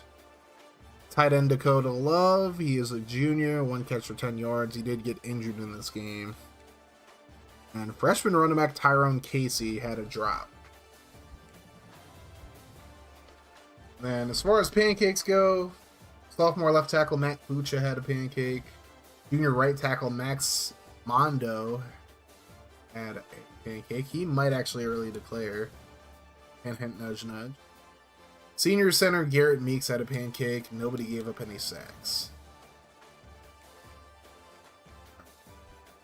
Junior Sam linebacker Joaquin Dieria had 9 tackles, 8 solo, 2 TFLs, a sack, and a pick. He was all around balling for him. Senior Mike linebacker Bryson Samuel, 8 tackles, 5 solo, 1 TFL. Sophomore free safety Morgan Gibbs had 6 tackles, 3 solo, 1 TFL. Sophomore cornerback Clayton Thompson had 6 tackles, 5 solo. Senior strong safety BJ McDougal had 6 tackles, 2 solo, 1 TFL. Junior D tackle Alex Medeiros had 6 tackles, 3 solo, 2 TFLs, half a sack. Half a sack for McDougal as well, forgot to mention that. Senior will linebacker Josh Warrior, 5 tackles, 2 solo, 2 TFLs, and a sack and a half. Sophomore free safety Nazir Stamer had 5 tackles, 4 solo. Junior D tackle Taylor Isadora had 5 tackles, 3 TFLs, 1 sack. Freshman will linebacker Julius Trimble, 4 tackles, 2 TFLs, and half a sack and 2 solo tackles. Senior free safety Eric Flowers had 2 total tackles, both of them solo. Freshman left edge rusher Evan Wall, 2 solo tackles, 1 TFL. Freshman linebacker Alex Shitu, 2 tackles. I'm sure Madden is gonna let me put that name in. Freshman cornerback Alani Raji, 2 tackles, 1 solo, and the punter Marquez Bosby had 2 tackles, both of them solo. Good on that punter. Bryson Samuel had 3 pass deflections. Bereria had 1. Thompson had 1. Trimble had 1. And Dougal had 1. Specialists, Eliah Beach is a freshman. He was 3 of 3 on field goals, made a 51-yarder, 2 of 2 on extra points. Freshman punter Marquez Bosby, 7 punts, an average of 49.7 and a net of 45.4. 2 punts inside the 20, 1 touchback. Jalen Kurtman had a punt return for 28 yards, and Julian Moffitt punt return for 2 yards. Junior wide receiver Barry Keene 7 punt return for 49.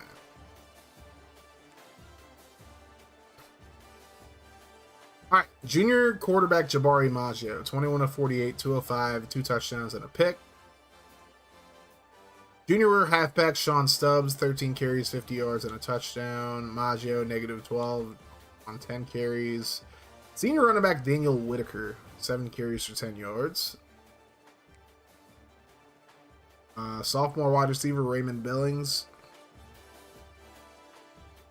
7 catches, 49 yards.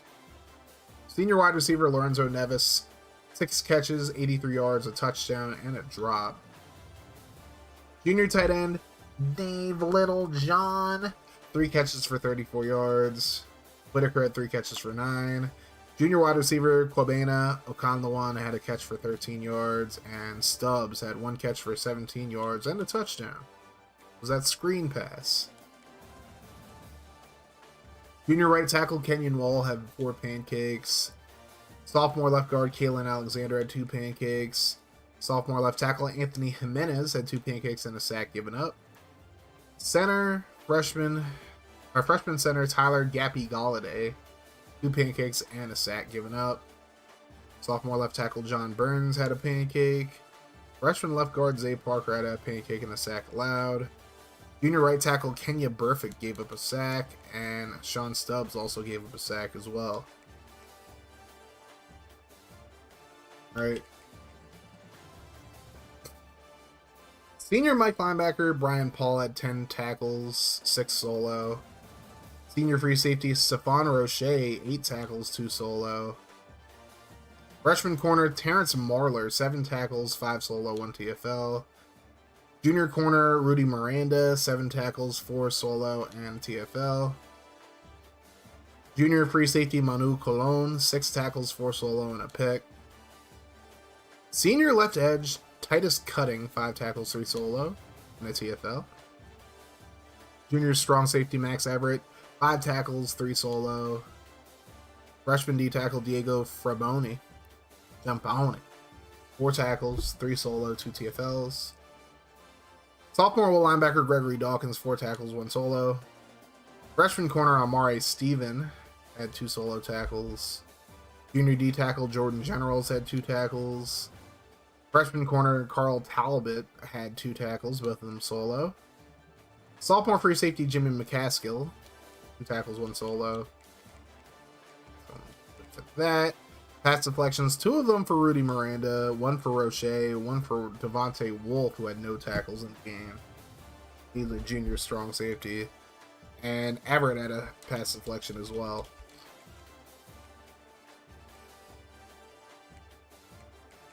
Kicking wise, freshman kicker Anthony Cantwell doinked a 41-yarder.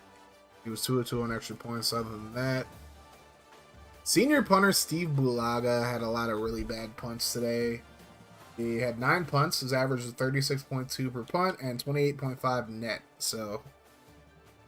And he had a touchback.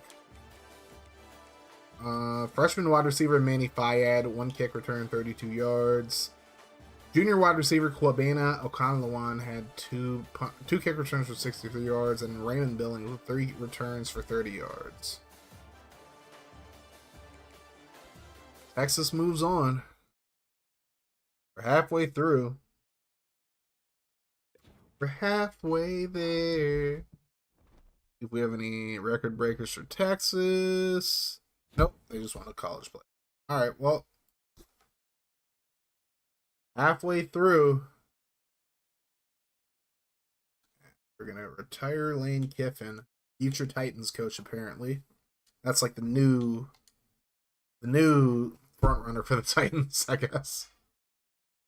I don't know how I mean, I'd take him over Matt Nagy at least. I'll say that. Texas will be playing number 1 Clemsucks in the next round, so I know who I'm rooting for that game. SMU will be playing Louisville next round. But now, guess what, folks? Guess what? Guess fucking what? Y'all thought that was the only conference championship rematch we have in the first round? Y'all thought it was the only one, right? Well, I feel like the people who have been paying attention the entire time don't think that. But y'all thought that was the only one. Well, prepare to be corrected, folks. Because we got another one. Another one.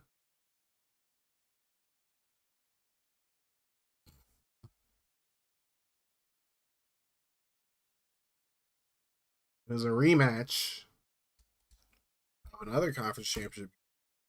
That conference championship game, saw me for a second, hi people, is the Pac-12 championship game. USC. Number 6 USC. It's number 11 Oregon. Chucky Ducks.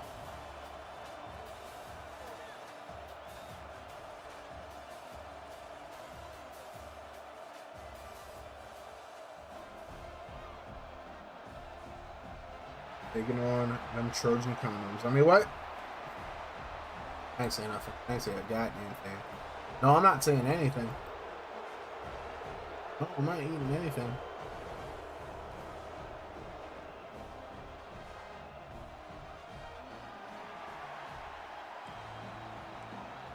Not control for these teams. Technically on USC's side, but up.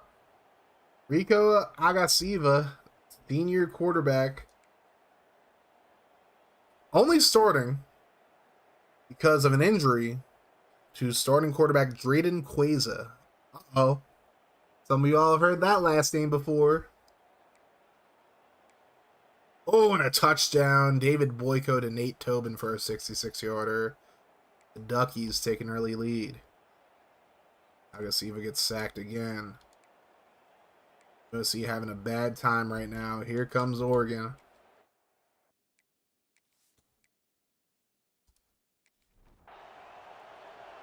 Yes, Raymond Queza got hurt earlier in the season. He's going to miss, I believe, the entire playoffs. It really depends.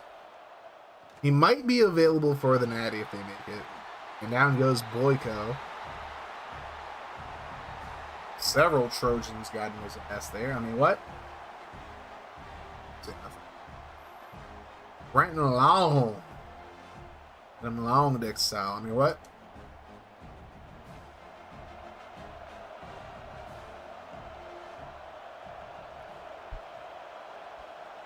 Didn't get a lot of CFP predictions. Got a few I have in the sheet of, you know.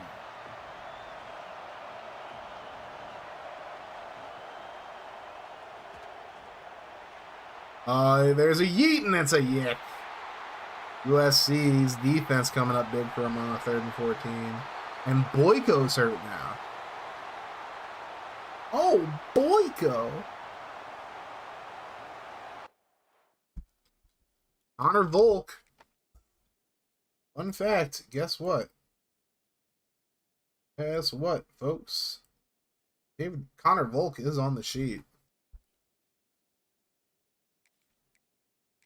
He comes up with a big play. Let's see what Agosiva do. He can't do a damn thing. Oh, and a pick 6 by Max Goodley. The Trojans tied off of a yick 6 to the Casa. And Oregon does nothing with that afterwards. Here comes Agasiva finding Terrell Gappy Galladay. Gappy Galladay. 2 of his biggest games of the year. They're ready to burn Kirby. Probably. Agasiva throws left side. That's dropped. Not his fault. Agasiva is on the sheet. I'll tell you what. I'll give you this freebie. What's up, Beast? So, I was inquiring minds wanted me to do some investigating.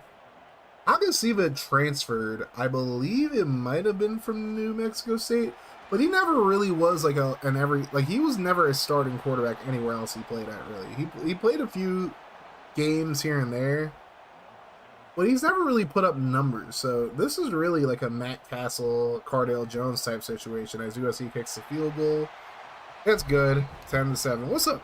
Oh, I already said what's up. Beast, hope you're doing well, brother.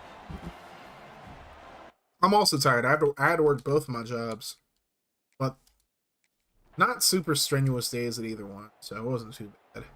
Boyko's back in the game. He gets sacked by Fleming, and then he finds Jody Gentry, and he finds Tobin for a first down. Oregon, not trying to go like that.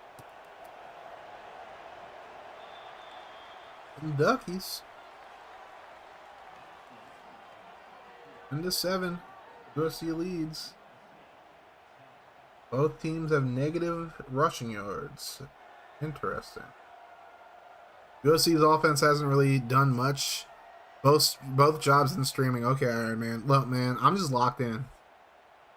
I just want y'all to understand that. Like, I didn't even want to say nothing, but, you know, Beats asks, like, you know, how about me? I worked both jobs today as there's a sack by Ty LaFleur. I worked from 11 to 4 at one, and then 5 to essentially 9:30 at the other.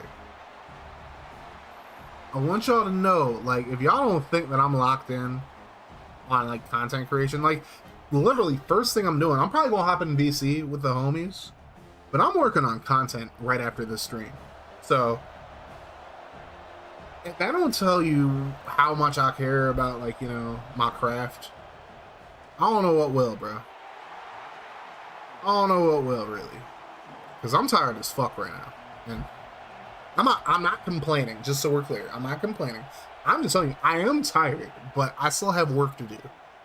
This stream being one of the things. And there's a big dot down the field that's broken up. But, you know, this is what you do for the things that you love, bro. You still show up, no matter what. I know I showed up a little late. But, you know, I had to set some things up real quick. But, yeah. If y'all don't think that I care about this shit at all, well, think of fucking again.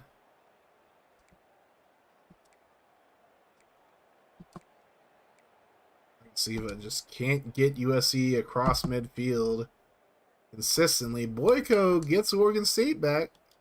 I know you know that I do, Peace. I'm just saying it as a general statement for anybody. I don't think I give a fuck about this shit, bro. You twipping. And off. 6-yard gain for Anton. Speed. Didn't really show a lot of speed there, though.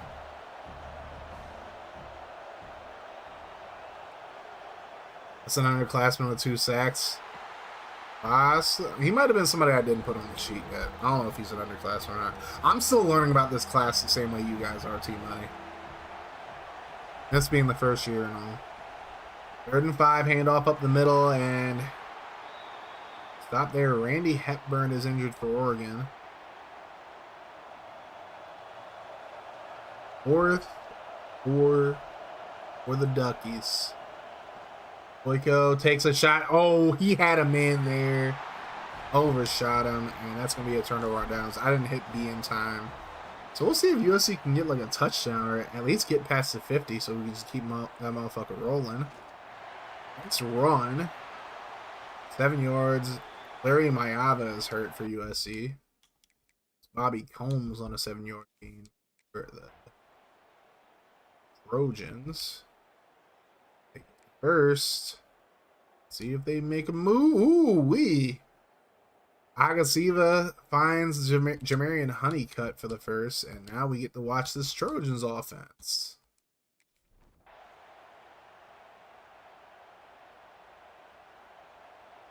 First and 10 from the 34. The play fake. Agasiva throws underneath. And Galladay gets very close to the marker there. Wishing this Oregon defense had Gappy Galladay right there. Hand off up the middle. What a powerful run by Combs. Up Daddy Combs. I don't know if I can call him that anymore. We'll see if he slips through this defense like baby oil. I mean, what? Quick throw over the middle. Completed. 3 yards on the play.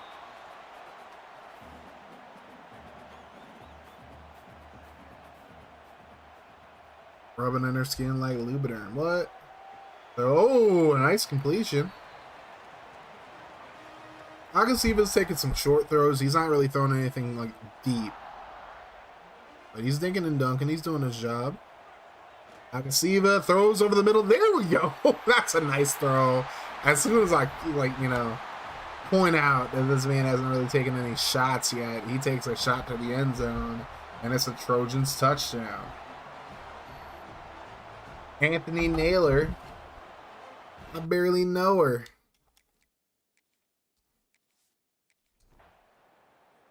Oh, wait. I didn't want to do all that. I didn't want to do all that. What the fuck? What the fuck, game? Well, USC has the ball. We'll just sim this, I guess. We'll watch this.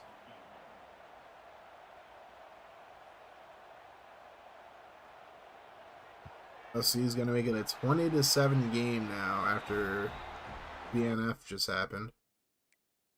Eric Pujols. See if Oregon can make anything happen. They do not. USC with a big play. Volkerts is hurt on the play there. Honeycutt makes another grab. He has 2 timeouts. Agasiva trying to increase his draft stock.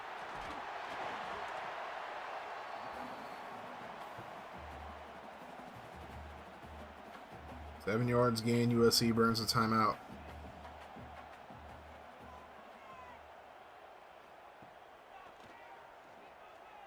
Oh, that gets tipped at the line.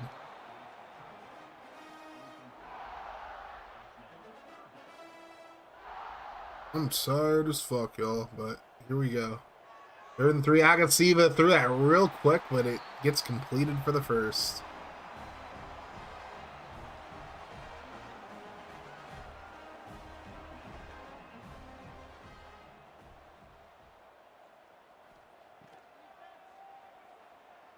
The right side completed.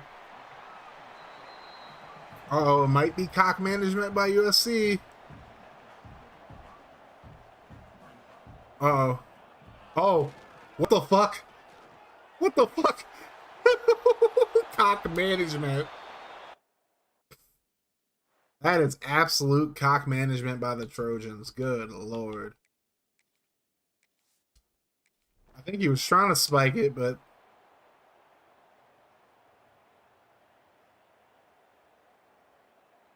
somehow they still got a field goal. Alright, whatever.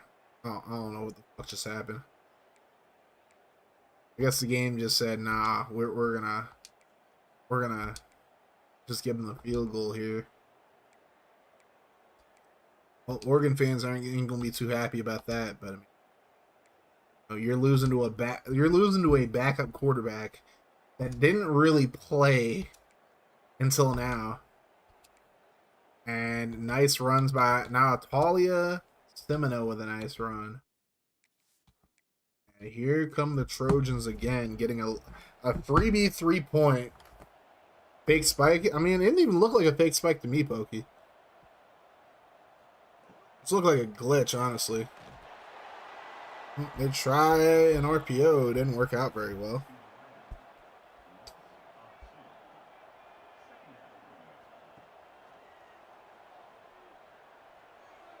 Now, here's Agasiva throwing out of bounds. 3rd and 11.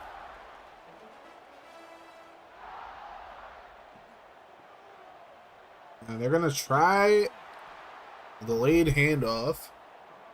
Didn't work out for him. So now we will get, looks to be about a 56-yard field goal attempt. Kick is up. And it's good. Eric Pujols with a 56-yard field goal. Let's go. Oregon again, just getting stumped by this USC defense. And Jolly Green Giant gets an interception. Ho, ho, ho, Green Giant. All you had to do is pick off the damn ball, CJ.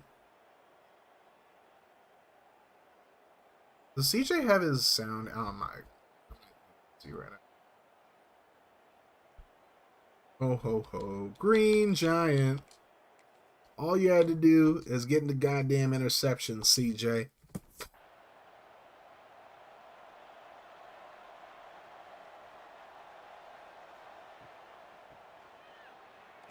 There's a handoff.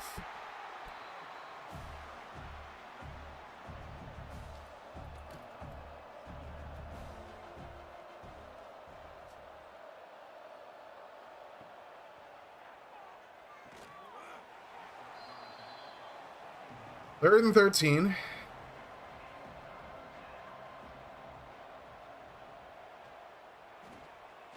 And here's a throw over the middle. And they're going to get a first and more. Big play for a first down. That's Oregon. Makes the play there. Nate Tobin gets the first. Now we go to the fourth. Get them fours and them sweecoons in the motherfucking chat, folks. Them fours and them sweecoons.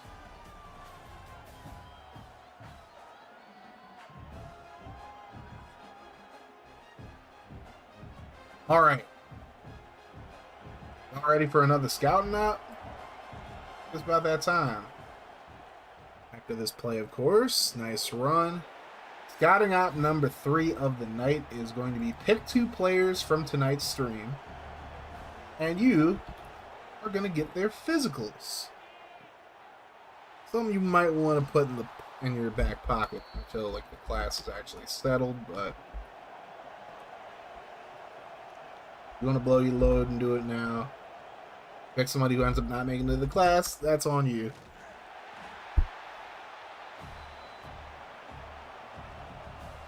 Second and goal now for Oregon as they try to come back in this game. Boyko keeps it himself and he gets blown up.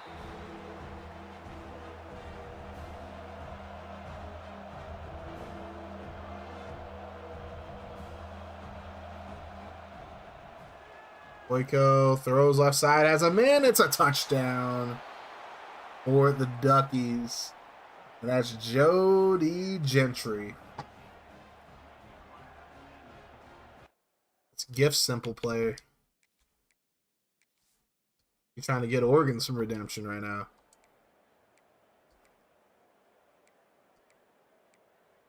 Oh, and a pick. It's Jolly Green Giant again.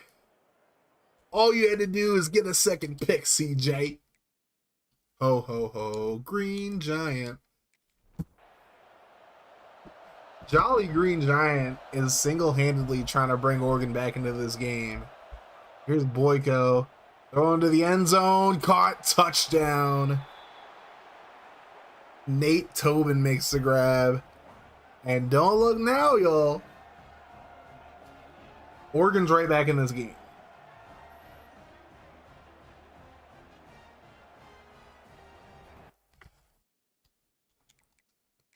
Jolly Green Giant. We'll see if he makes another play here. USC's moving the football still. And I go see if he has to throw it away. I think at this point we got to just hop in. See if Oregon can find a way to come back and win this game. And they pull a Texas A&M. Boyko from his end zone. He's going to get sacked in the end zone for a safety. Oh, boy.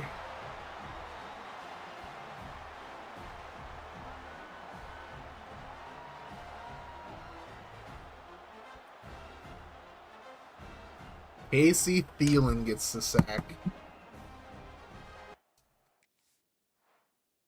Casey Thielen. Woo-hoo. We'll see what this return brings. Let's see. Nice throw to Chad Wolf. All right. USC has the ball at the 40. We'll see if Jolly Green Giant can come up with another play, but you want to make one and watch now.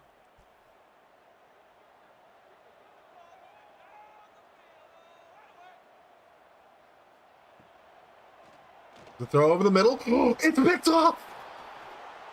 Oregon gets another pick. And this one is going to go to the house. Are you kidding me? Jalen Thomas gets a pick. And he takes it back to the house. I got ricocheted right into the hands of Jalen Thomas. And he takes it to the house.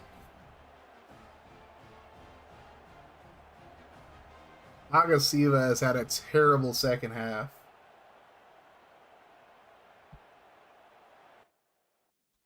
We'll watch this extra point and make sure no cheese happens. But Oregon was down 3 scores and have fought their way back after giving up a safety, no less. I think we just got to watch the rest of this game, see how it plays out. See if Agasiva can get a legacy drive, get a little redemption here. Live to fight another day.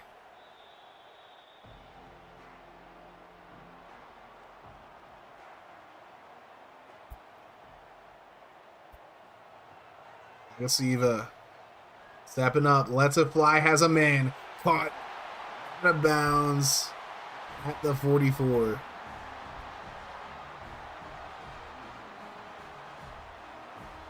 Chad Wolf makes the grab there. See if it throws a screen. Completed. Nice tackle there by Jolly Green Giant. No matter what happens, that man has definitely shot his stock up a whole lot.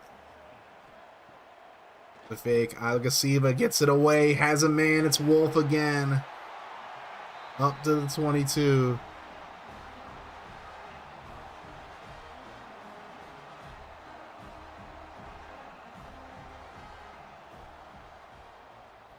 First and 10 from the 20. Agasiva steps up. Throws over the middle. It's completed. Up to the 6. And we'll go to the 2-minute warning. And Jolly Green Giant come up with another big play. He's in the box.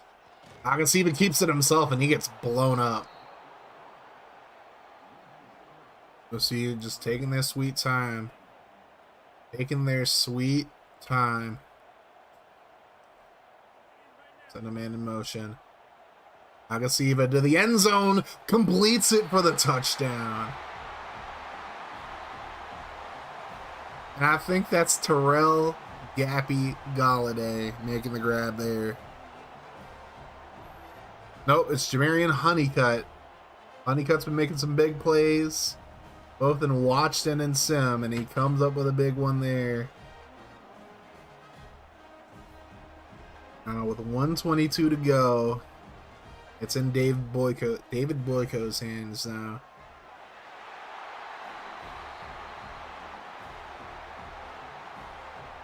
What a game this has been.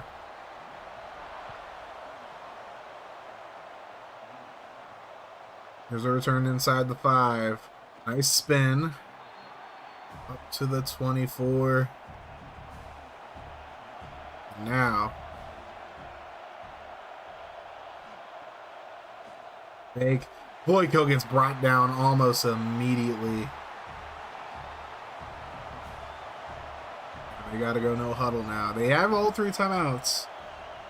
Boyko lets it fly, has a man caught. Are you kidding me? Up to the 28. Oregon takes the timeout. This has been a crazy game. Boyko on the play fake, steps up, brought down for the sack again. Morgan burns another timeout. They're burning the ships right now. They're burning the ship right now. They're saying either we score on this drive or it's game over, and Boyko goes down again.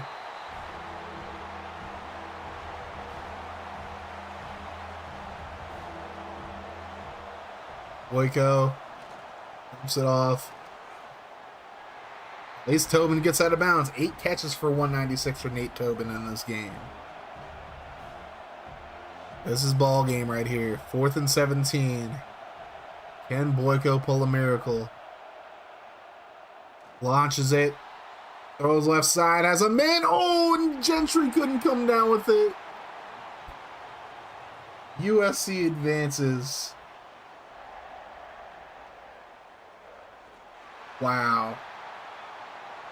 What a game. They blew a lead. They blew a huge lead. Nate Tobin, 8 catches, 196, and 2 touchdowns. Definitely player of the game. Well, they blew a 26-7 lead. And then Rico Agasiva, the backup quarterback for USC. There he is. Leading the fight song. He finds a way at the end. And the Trojans fight on, and the Ducks go home. Agasiva is a senior. He went 29 of 56, 298, 2 touchdowns, and 3 picks. So a rough performance in that second half, but he was able to clutch up when he needed to. Freshman running back Bobby Combs, 11 carries, 21 yards, and a fumble. Fellow freshman Talia Semino, 7 carries, 51 yards. And Agasiva, 6 carries, negative 20 yards. Junior wide receiver Jamarian Honeycutt, 9 catches, 87 yards, and a game-winning touchdown. That's 9 catches, 87 yards, and the game-winning touchdown for the Trojans. Sophomore Denzel Amerson, 7 catches, 63 yards. 60. Senior wide receiver Chad Wolf, 7 catches, 89 yards. Junior tight end Terrell Gappy Galladay had 4 catches, 41 yards, and a drop. Sophomore Anthony Naylor, 1 catch for 14 yards and a touchdown. And Talia Semino had a catch for 4 yards. Galladay had 2 pancakes in the game and 2 sacks given up by sophomore right tackle Alex Alonso. Look at the tacklers. Matthias Saylor is a senior corner. He is on the sheet. He had 9 tackles, 6 solo.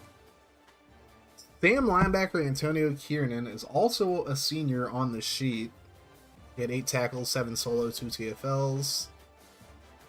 Freshman left edge Ty LaFleur, 7 tackles, 4 solo, 5 TFLs, and 2.5 sacks. Sophomore Sam Cedric Hubbard had 6 tackles, 4 solo, 3 TFLs, and half a sack. Senior D tackle Brenton Long. I don't think he's on the sheet, but he's going on the sheet. He had a pretty damn good game going. So Brenton Long.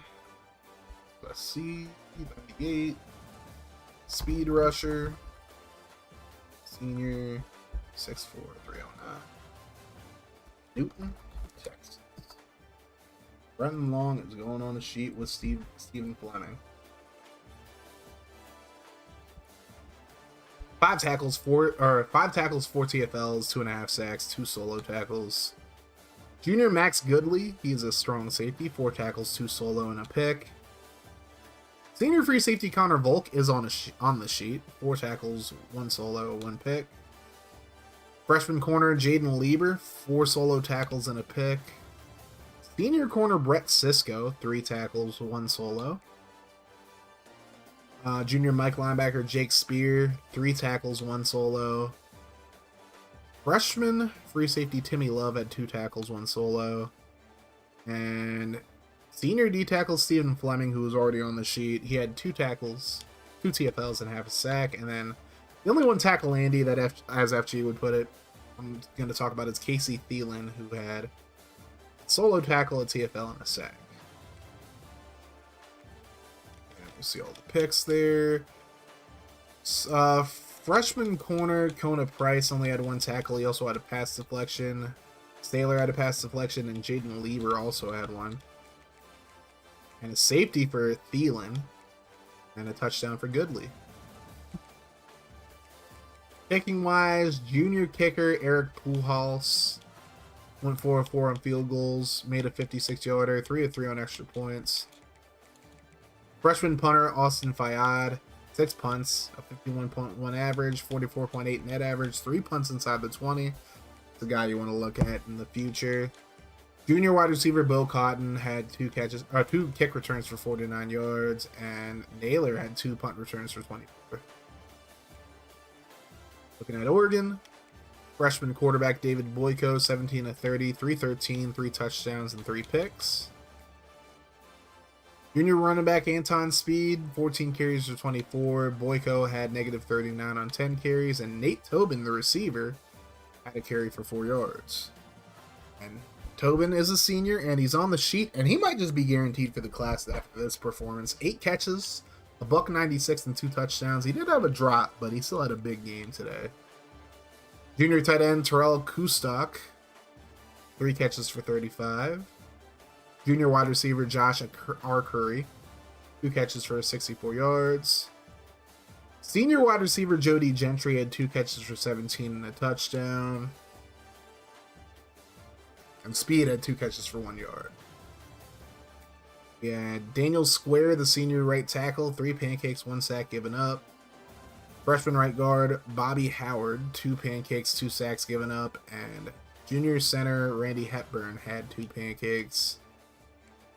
Sophomore left guard Dave Kirkus gave up a sack.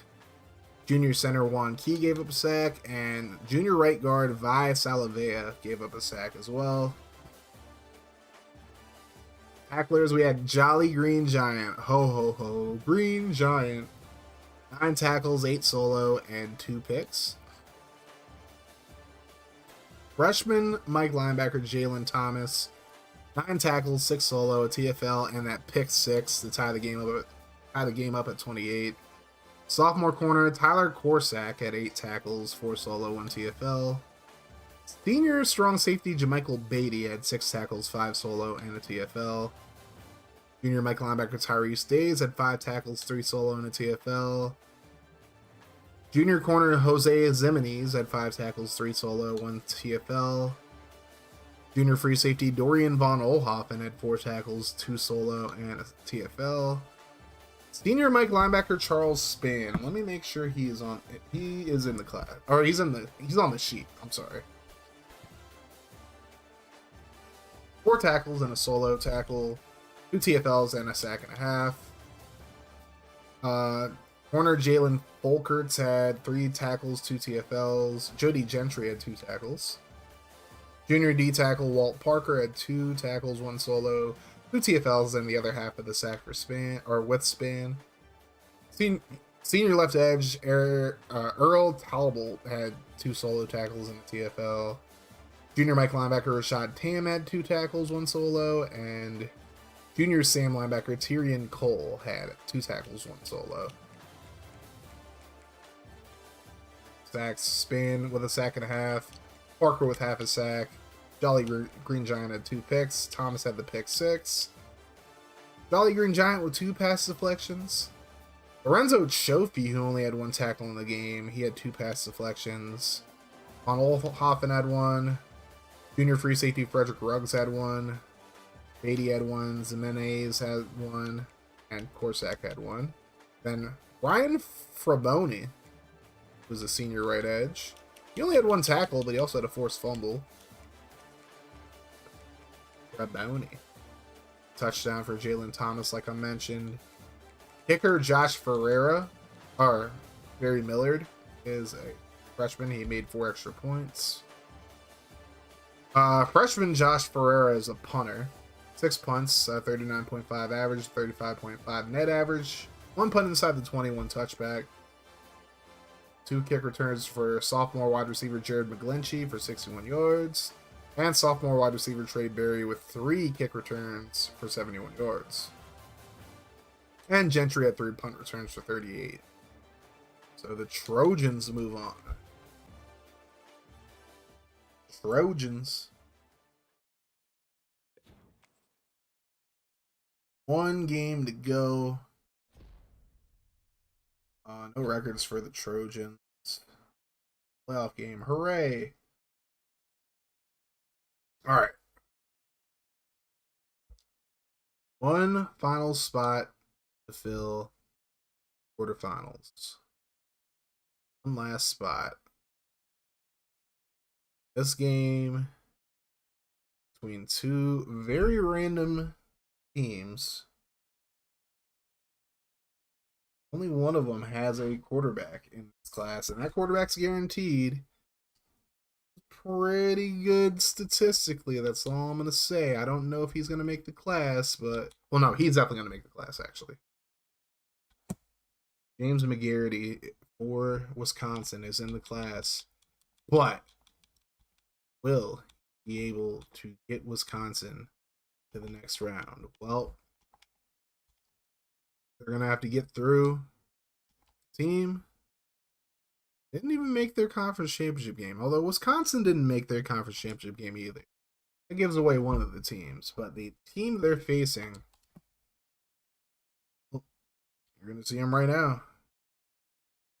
See them right now.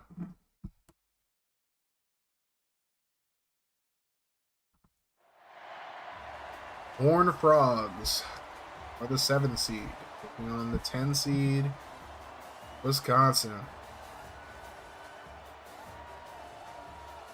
Both these 2 schools have players are, I believe, yes.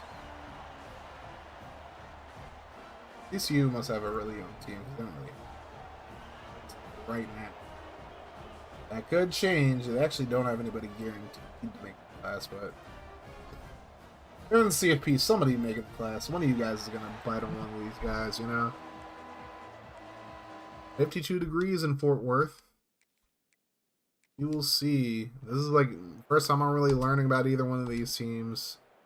Again, Wisconsin did not make it to their conference championship game, neither did TCU, but Ricardo Scroggins gets into TCU territory. See what the Badgers do here. Led by quarterback James McGarity. One of 5 quarterbacks to be guaranteed to make the class because he had a pretty decent season. Good enough to come up in some awards. He was not a Heisman finalist, I don't believe. I'm going to double check that right now. As there's a completion right side, first down. Garrity with a nice throw there. But he was at one point in the Heisman. I know he was definitely a Maxwell finalist, though. Garrity steps up. He's going to scramble around, and he's going to run into a defender. Good job. Good job, bud. Good job, bud. McGarity was a Heisman Trophy finalist. I misspoke. Not a whole lot. There's Morgan. I can buy myself flowers. Getting the sack there.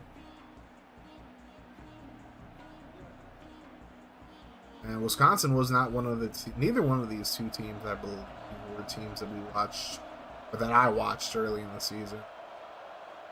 I don't really have any write-up information about anybody but McGarity between these 2 teams, although TCU obviously made it in for a reason. So,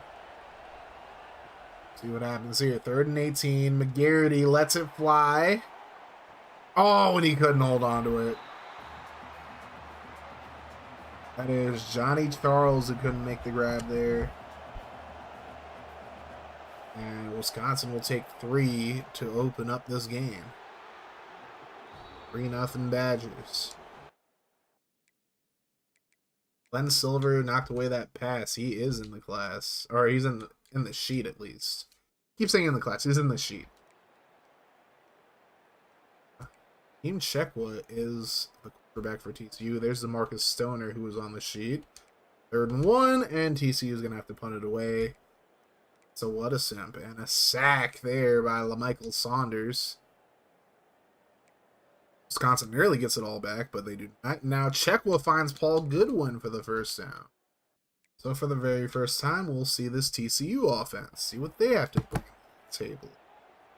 We're at the 40. We'll do the whole thing where we talk about people in class for both teams. DeMarcus Stoner is on the sheet at least for TCU.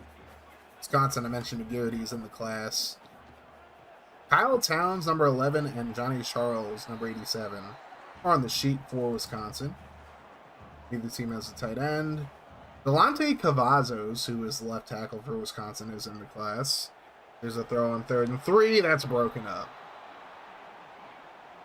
So he kicked the field goal here. Cesar Parizo is in the class, or is in the sheet at center for Wisconsin. TCU makes the field goal to tie it up. 50-yarder for Ezekiel Kaloa Matangi.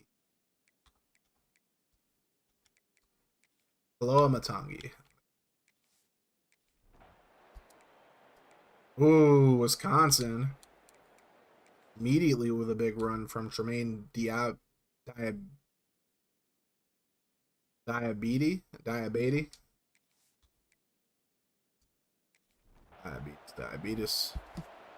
All right. The right guard, Josh Liggins, the right guard for TCU, is on the sheet. Bruce Slater, the right tackle for Wisconsin. He'll be at the bottom of your screen on the line. He's on the sheet. Wisconsin has Nazir Draft at left edge on the sheet. No right edges for either team. As 3rd and 4, McGarity is hit, incomplete.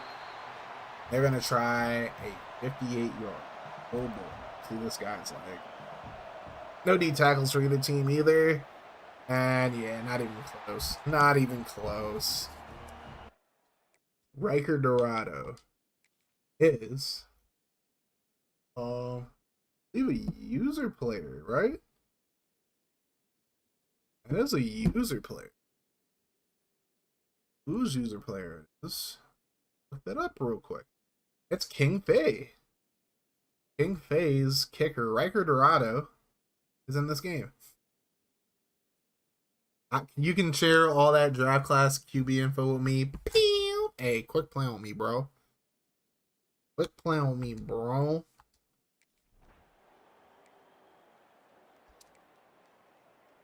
You know. All right.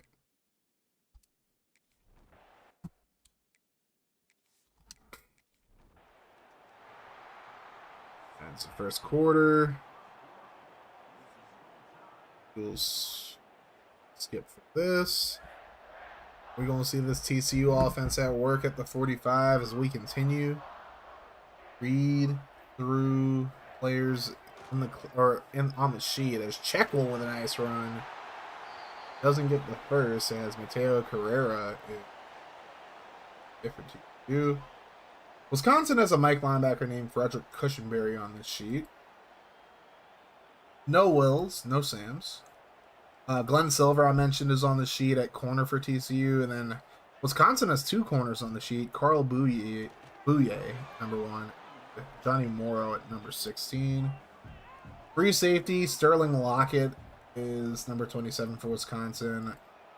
No strong safeties for either team. First down for TCU. No kickers. No punting.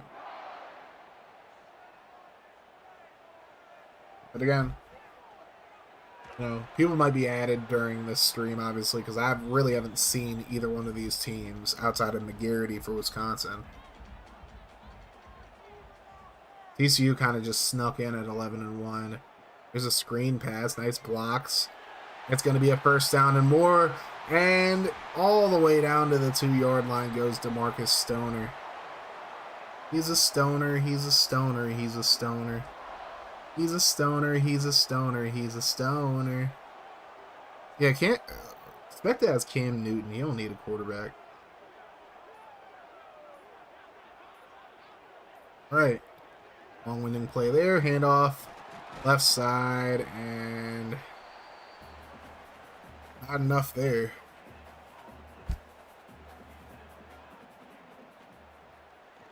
Off the Stoner again. This time he walks in untouched. Touchdown, Horned Frogs. What the fuck was that, eh?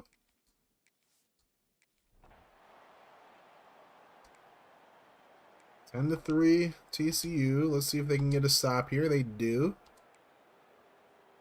And a face mask against Wisconsin. First down for TCU. Them Horned Frogs.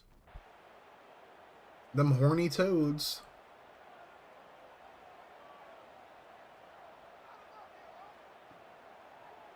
Fake check with throws left side. That's going to be completed for 2 yards. Hakeem Checkwood.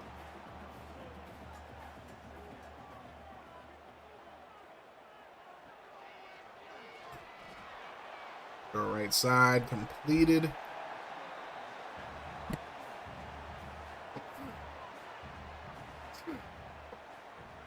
Third and 3 now for TCU.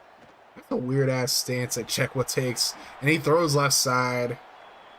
And nowhere to go for the receiver as Jason Shaw is hurt for TCU now. We're gonna try 56-yarder, the left hash. Snap, kick on the way. Good. Man, club that shit. Kaloa Matangi with a 56-yarder. We want to learn his name now. And a quick touchdown, McGarity to Johnny Charles for a 75-yard strike. Wisconsin gets their extra point blocked. Riker Dorado gets blocked. And 4th and 15, Chester Durbin gets the sack there for Wisconsin.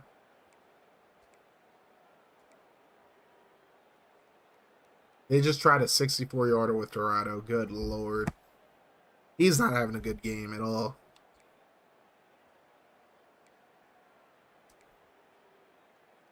And a touchdown for TCU. Hey, yo. Check with a Paul Goodwin. 50-yarder.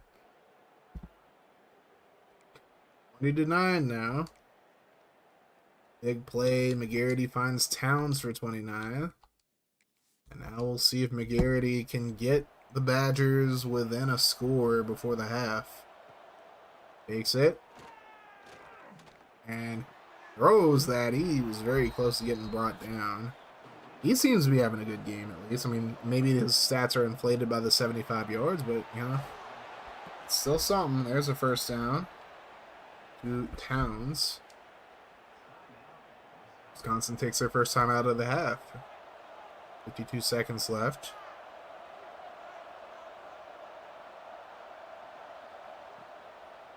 Garrity, quick throw right side.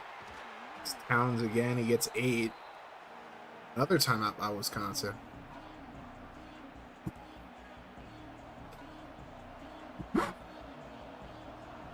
Second and 2. Garrity steps up. Throws left side completed. First down and more. All the way up to about the 6. Here comes Wisconsin. 21 seconds and counting. On the 6-yard line, there shouldn't be clock management. They try an RPO, and Towns thinks, oh, are you kidding me? Well, Kyle Towns' draft stock might just shoot up after that. Good God. That looked like a dumb decision there on McGarity. Towns bounces off a tackler. He gets in. And you know who tried to make that tackle? Glenn Silver, who's on the sheet. The plot thickens for all 3 players now. Dorado does make that extra point. But at halftime, 20-16. TCU has the football here. And they go 3 and out. Now, Wisconsin moving the ball down the field, and a big run there by Ricardo Scroggins. A little scrum. Well.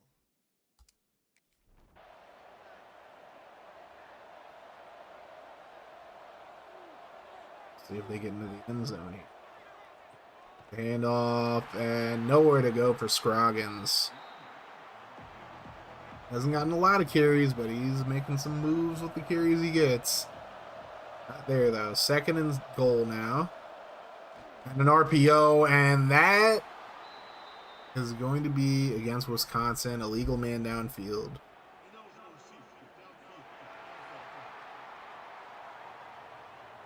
Would have been a touchdown, but Moses Jamerson. I mean, honestly, if anything, that's on McGarity for throwing it so late.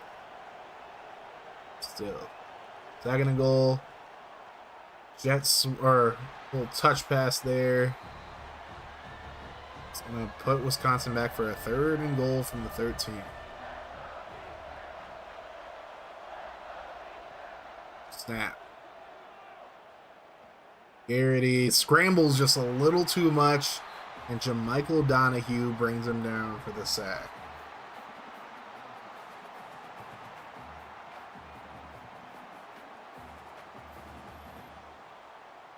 Michael Donahue.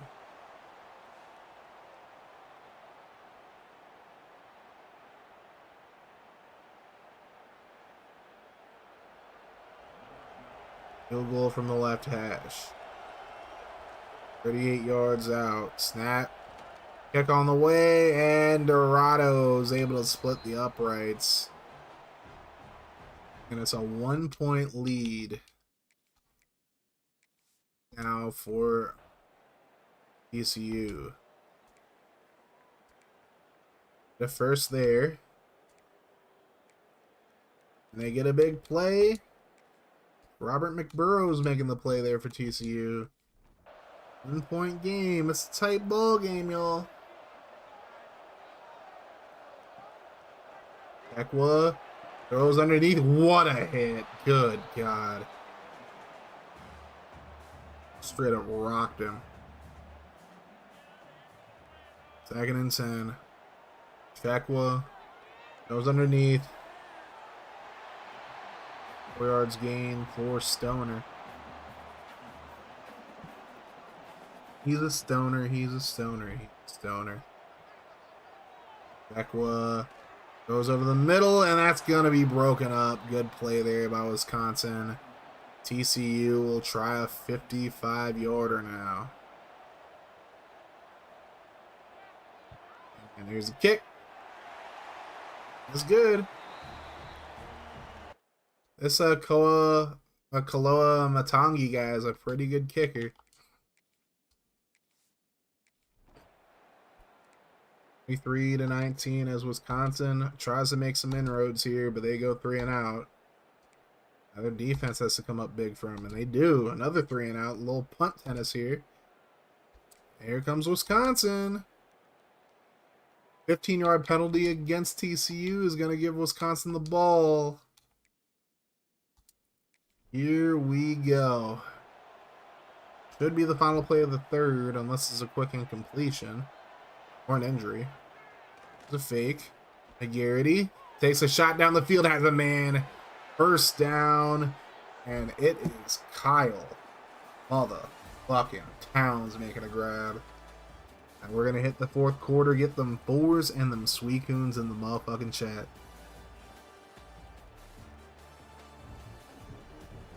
Ooh-wee.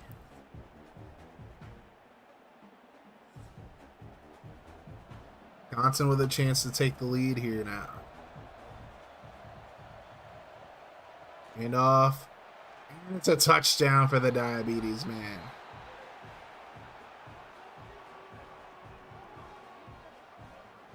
Wisconsin takes the lead. Tremaine Diabetes gets into the end zone, and now Wisconsin try to go up by 3. The extra point, it's good. Dorado's able to split the uprights there.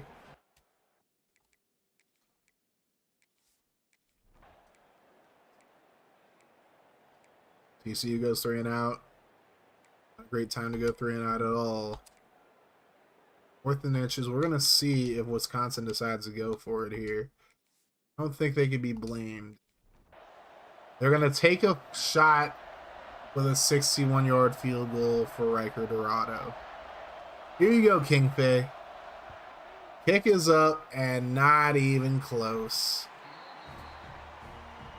Missed it by this much.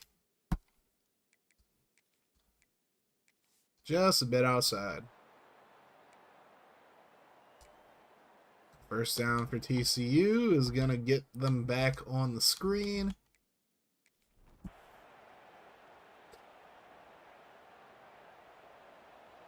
See what Hakeem Chekwa can do here. He checks down on the RPO. Old Coro is hurt for TCU now. A lot of injuries here to the O-line.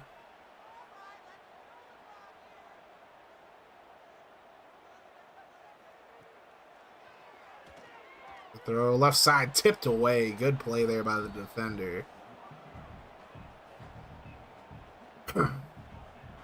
Third and 10 from the 45. And Chekwa gets away, throws it deep, and it's deflected. Good defense there. TCU's gonna have to punt it away again. Nice. Oh, what a skank right there. That's not nice at all. Rob Cologne with a terrible punt. Wisconsin, 3 and out, but a nice what a punt there. Here comes TCU, making things interesting, and now they're going to punt.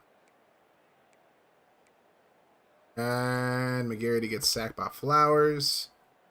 Little punt tennis action. I think we got to hop in with 4:21 to go. See if TCU has any fight left in them. Chekwa trying to come up big for TCU. Hand off. Come on there.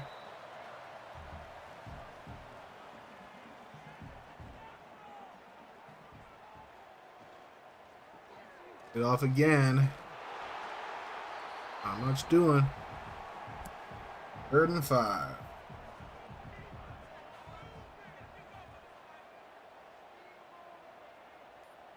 Left. Chekwa floats that one. It's a first down and more all the way up to the 43.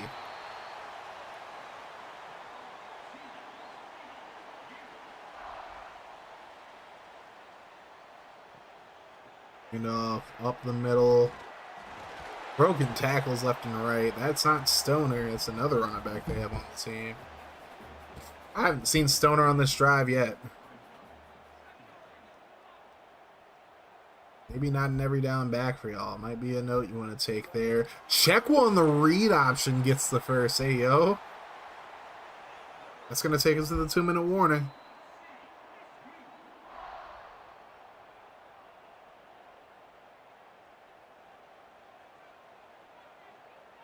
The 41. Chekwa keeps it on the read option again. Chekwa gets the first up to the 27.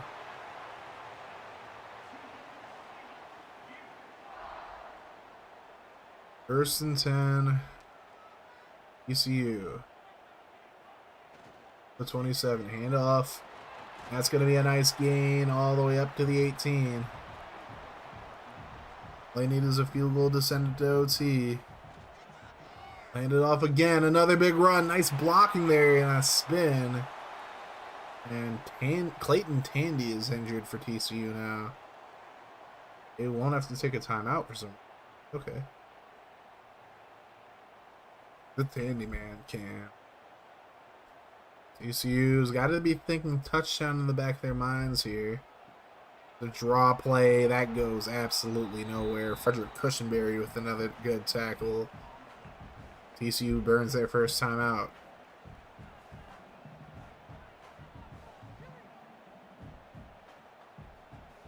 Snap. On right side, caught. Touchdown TCU. And the Horned Frogs take the lead. Edward Galvin galvanizes the TCU faithful with a touchdown.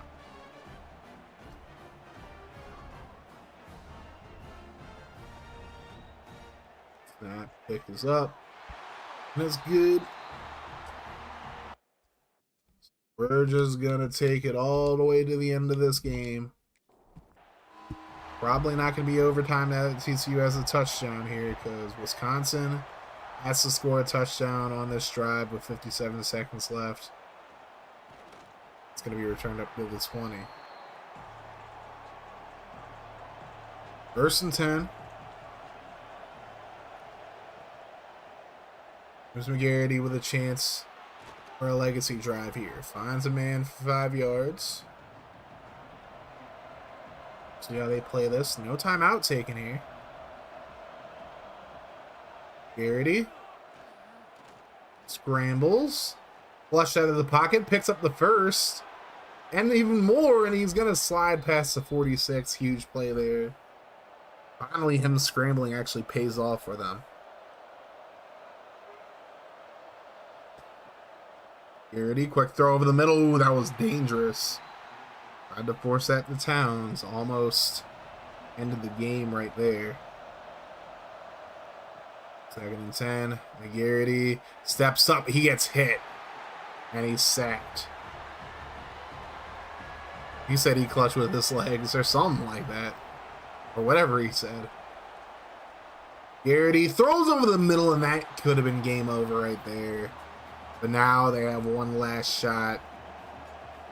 Garrity trying to come up clutch here. Throws. Has a man. He completes it.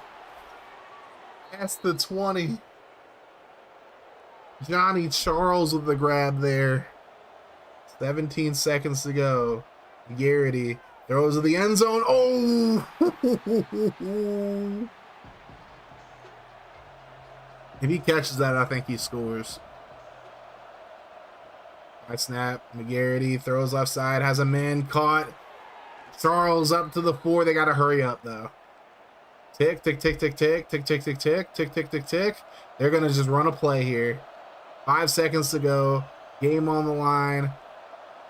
They get the snap with 1 second left. Go to the end zone. Oh, get up. TCU in the final play of the game clutches up defensively, and they're going to walk away with the W. Scroggins couldn't hold on to it, and Wisconsin goes down. Although I think if Scroggins would have caught that, I don't think that's a touchdown anyways, but still. Got to give yourself a chance by holding on to that.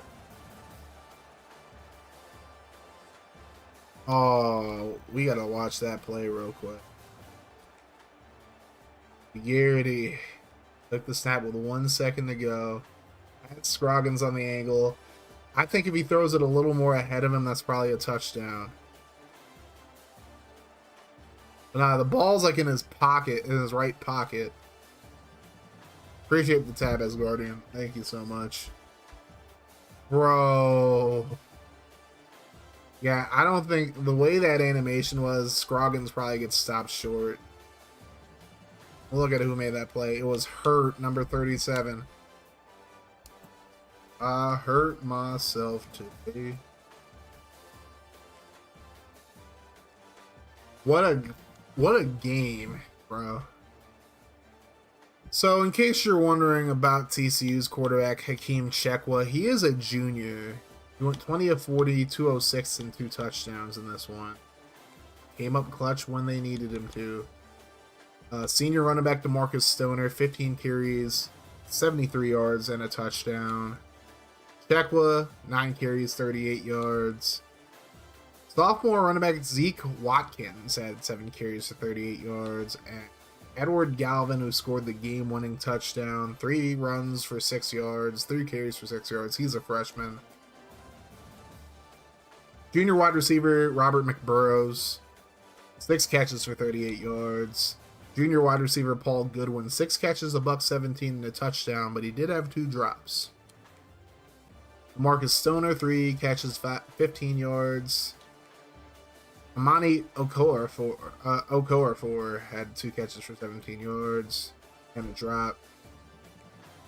He's a junior as well. Senior tight end Clayton Tandy, 2 catches for 9 yards for President Tandy.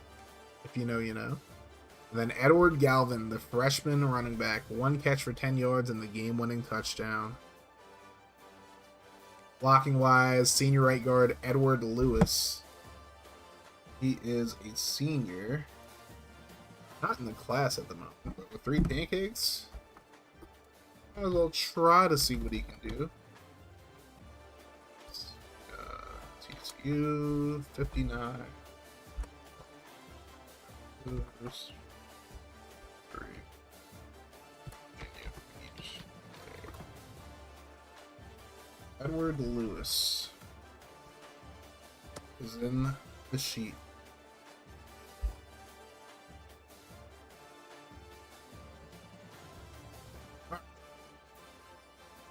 Moving forward, senior right guard Josh Liggins at 3 pancakes. He's already in the sheet. Junior left tackle Mateo Carrera, 2 pancakes. Sophomore center Emmanuel Hook, 2 pancakes. Junior right tackle Jason Shaw had 2 pancakes and a sack allowed. Senior left guard Joel Okoro was hurt in the game, but he had 2 pancakes, so there you go. Freshman left tackle David Antwine, a pancake, and senior right guard Santiago Kavka had a pancake as well. Shaw gave up the only sack for TCU. Let's look at the tacklers. Junior Sam Mike Garbutt had 9 tackles, 5 solo, 2 TFLs. Sophomore corner Mike Amerson had 7 tackles, 6 solo tackles. Junior strong safety Eric Ben, 5 solo tackles. Senior free safety Robert Tobias, 5 tackles, 1 solo. Junior corner Mike Chansey, 5 tackles, 2 solo. Left edge LaMichael Saunders, 4 solo tackles, 1 TFL, and a sack. He's a junior. Sophomore right edge Morgan Flowers, 3 tackles, 2 solo, 2 TFLs, a sack and a half. Senior corner Glenn Silver had 3 tackles, 2 solo. Senior Mike linebacker Colton Dukes, 3 solo tackles. Put up your Dukes. We'll put the Dukes in the class, I guess. Or in the sheet. In the sheet, not in the class. Brandon, y'all be like, I thought you said he was in the sheet. Bro, I've been saying that all fucking, like, every stream. Just misspeaking. You guys know what I mean. Stop fucking playing with me. They have a Y next, like, under in class. They're automatically in the class. If they're not, just assume they're not necessarily in the class yet. Before anybody starts, like, you know, stressing me the fuck out over it, you know? Junior will linebacker Tim Puamlau had 2 tackles, 1 solo. And senior D tackle Brian Montez had 2 solo tackles and a TFL. Only 1 tackle Andy we're looking at is D tackle BJ Hooks. He had a solo tackle, a TFL, and a sack. We got 2 others to look at. Senior left edge Gabe Mallory had a TFL, or a tackle and a half sack. And Sam linebacker Jamichael Donahue had a solo tackle, TFL, and a sack. He's a junior. No picks. Pass deflections for will linebacker Stan Hurt. He made the game-clinching pass deflection. He's only a freshman, though. But great plays made by the freshman on TCU, so might be a team you want to look out for in the future. Silver had 1. Garbutt had 1. Dukes had 1. And Saunders had 1. And then a block by Gabe Mallory. Do it for that. For the kickers, Ezekiel Koloa Matangi made a 56-yarder. Made a bunch of long kicks today. But you're going to have to wait for him. He is a freshman. Hunter Rob Cologne is a senior. He had 7 punts, 40.7 average, 31.5 net, and a touchback. And sophomore running back Richard De Silva had a return for 31 yards. Junior receiver Robert McBurrows had 3 punt returns for 21. Now for the last team's players that we're looking at. James McGarity, the senior quarterback. 22 of 38, 316, and 2 touchdowns. He almost came up clutch for Wisconsin, but it wasn't meant to be.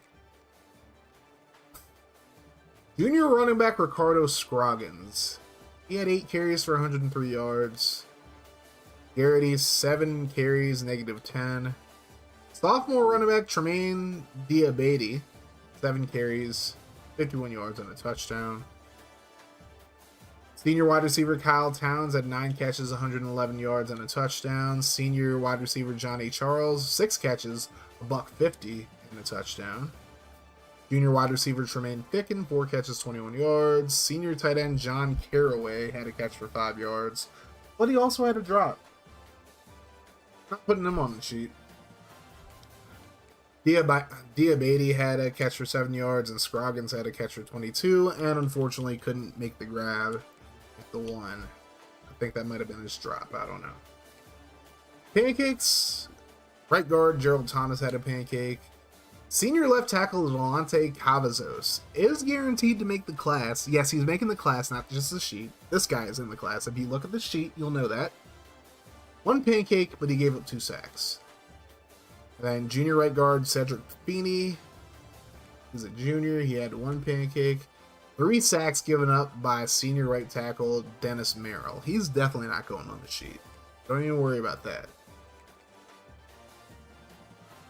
Let's look at the defense. Senior Mike linebacker Frederick Cushenberry.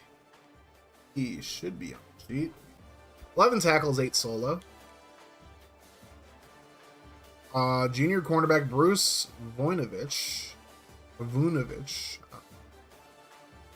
9 tackles, 6 solo, 1 TFL. Senior corner Johnny Morrow, 7 tackles, 4 solo, 2 TFLs. Junior will linebacker Chester Durbin had 7 tackles, 4 solo, 1 TFL, 1 sack. Chester Durbin, remember that name. Senior Mike linebacker Herb Monty had 6 tackles, 4 solo. Sophomore strong safety Clayton Bourne had 5 tackles, 3 solo. Senior free safety Sterling Lockett, 4 tackles, 3 solo. TFL. I believe he should be in this sheet. If he's not, I'm going to put him in right now. Sterling. I don't know how I missed this guy, but might have just given up some pertinent information. It might not have. He might suck. I don't know. But you know, only one way to find out, and you guys know how to find out. Do your due diligence, do your motherfucking scouting, find out what you need to find out. Or you can just eliminate him or whatever. I don't really give a fuck either way. That's on you guys. He gets eliminated. That's on you guys. Bo Jenks has arrived. Oh boy.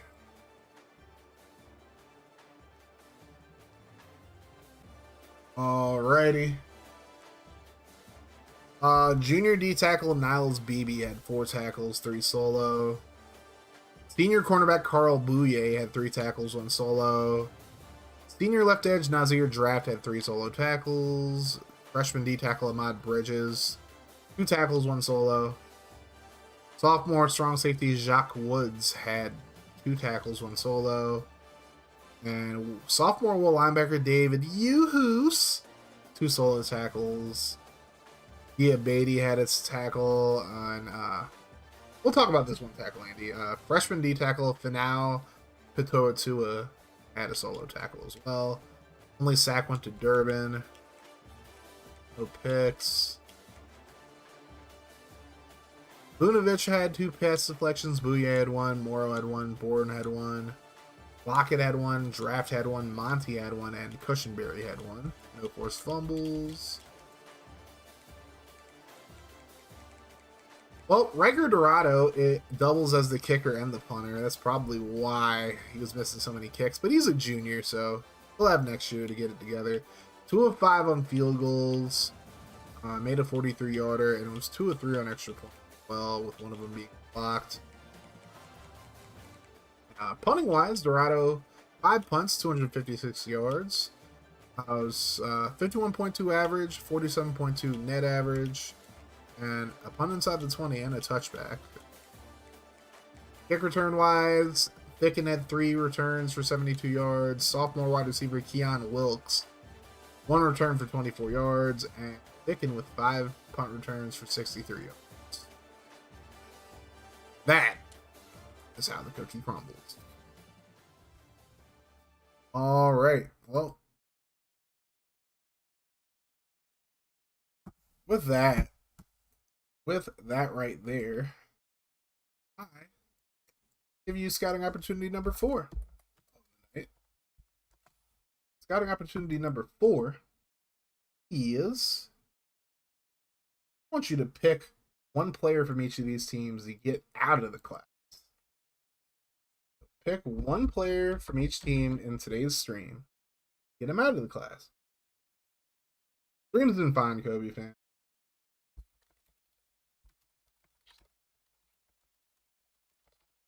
Again, like I said, I'm doing this after working both jobs today, so if y'all think I don't care about this league, you're just factually incorrect. Alright, I do want to show you this real quick. Repeat that. You're going to have to go back, T-Money. You're going to have to go back. VODs are for. I'm not being mean. I do it to anybody. I can't really show any favoritism. I gotta encourage people to actually go back and re-listen to things that they miss. You'll get it. You'll get it. Like, you seem like you care, so it's like you'll get it. But you know, gotta do it for everybody, because most of the people that I know that I talk to every day usually have it locked down. They don't like ask stuff like that. But you know, you're new. It's like I'm trying to get better at not being like completely like an asshole about everything, but it's like at the same time, you know, sometimes you gotta be a little bit of an asshole. It's like when you run the league like this, you gotta be a little bit of an asshole to, like, you know, have things run properly. I'll be fair, but I do want to show you this though. Robert McBurrows set the career receptions record for TCU. Might be a little tidbit for you guys to write down wherever you want to write it down. There you go.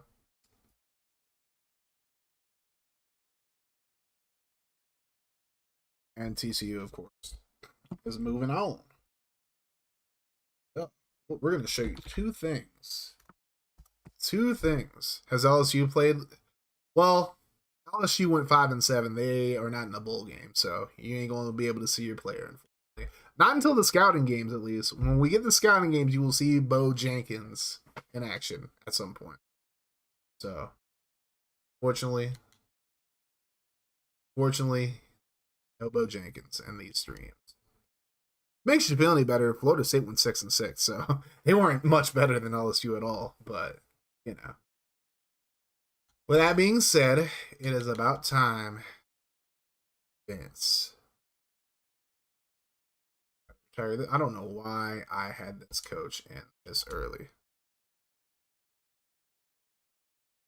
But now we go on advance to the next week. Well, he is a senior, so he kind of has to, you know, be in the class, and he is on the sheet if you look at the sheet. All right. Anyways. Ooh, Dom Sturgis was ACC Player of the Week. Let's go. And then, so is Darrell Gaydash. All right.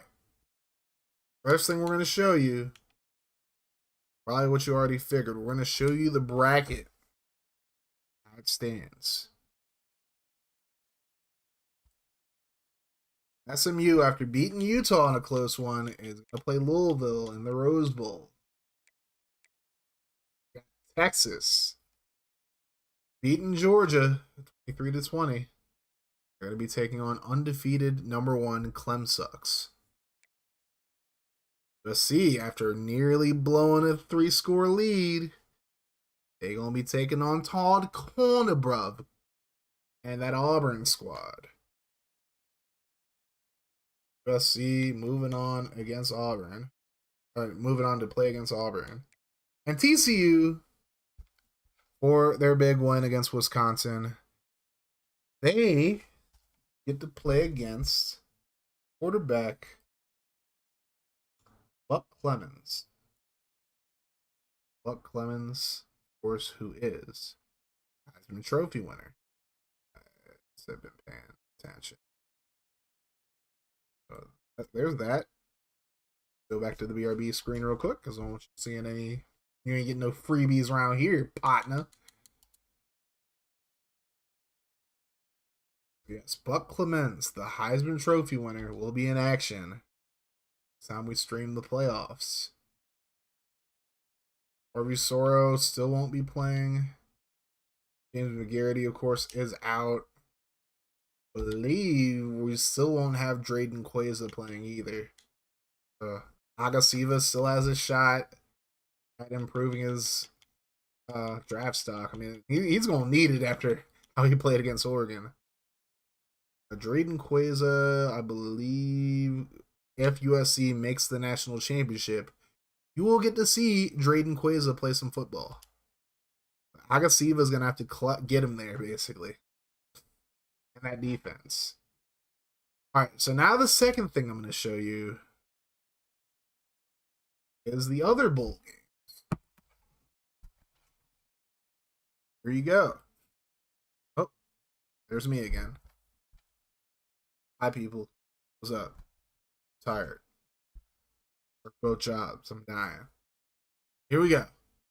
So other bowl games we have are Central Michigan taking on Louisiana Tech in the Bahamas Bowl. We're already going to be watching Iowa versus Washington because somebody picked them. So you don't got to worry about that. The Duke's Mayo Bowl between Syracuse and Michigan.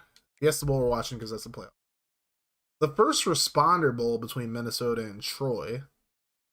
The Gator Bowl between Arkansas and Tulsa. The ReliaQuest Bowl between Nebraska and Ball State. The Sun Bowl between San Diego State and Duke. And the Texas Bowl between Texas A&M and Indiana. So amongst those games, this isn't really a scouting op. Like, it is, but it isn't. But basically, I want you... Well, okay. We'll call it a scouting op for all intents and purposes. What you get for picking what you want is we get to watch the team, basically. So I want you to pick your favorite of those three matchups. And whichever... I'm going to say... Whichever of those of the top three gets selected are going to be the three games. All right, no, I'm sorry. Let's run it back. So, scouting opportunity number 5. Pick 2 of these bowl games that I just mentioned. And whichever 2 get selected, we're going to watch for the bowl week number 2 along with Iowa versus Washington because it's already been selected. So, pick 2 bowl games. 2 bowl week 2 games. And the top 2 that get selected will be shown along with Iowa versus Washington.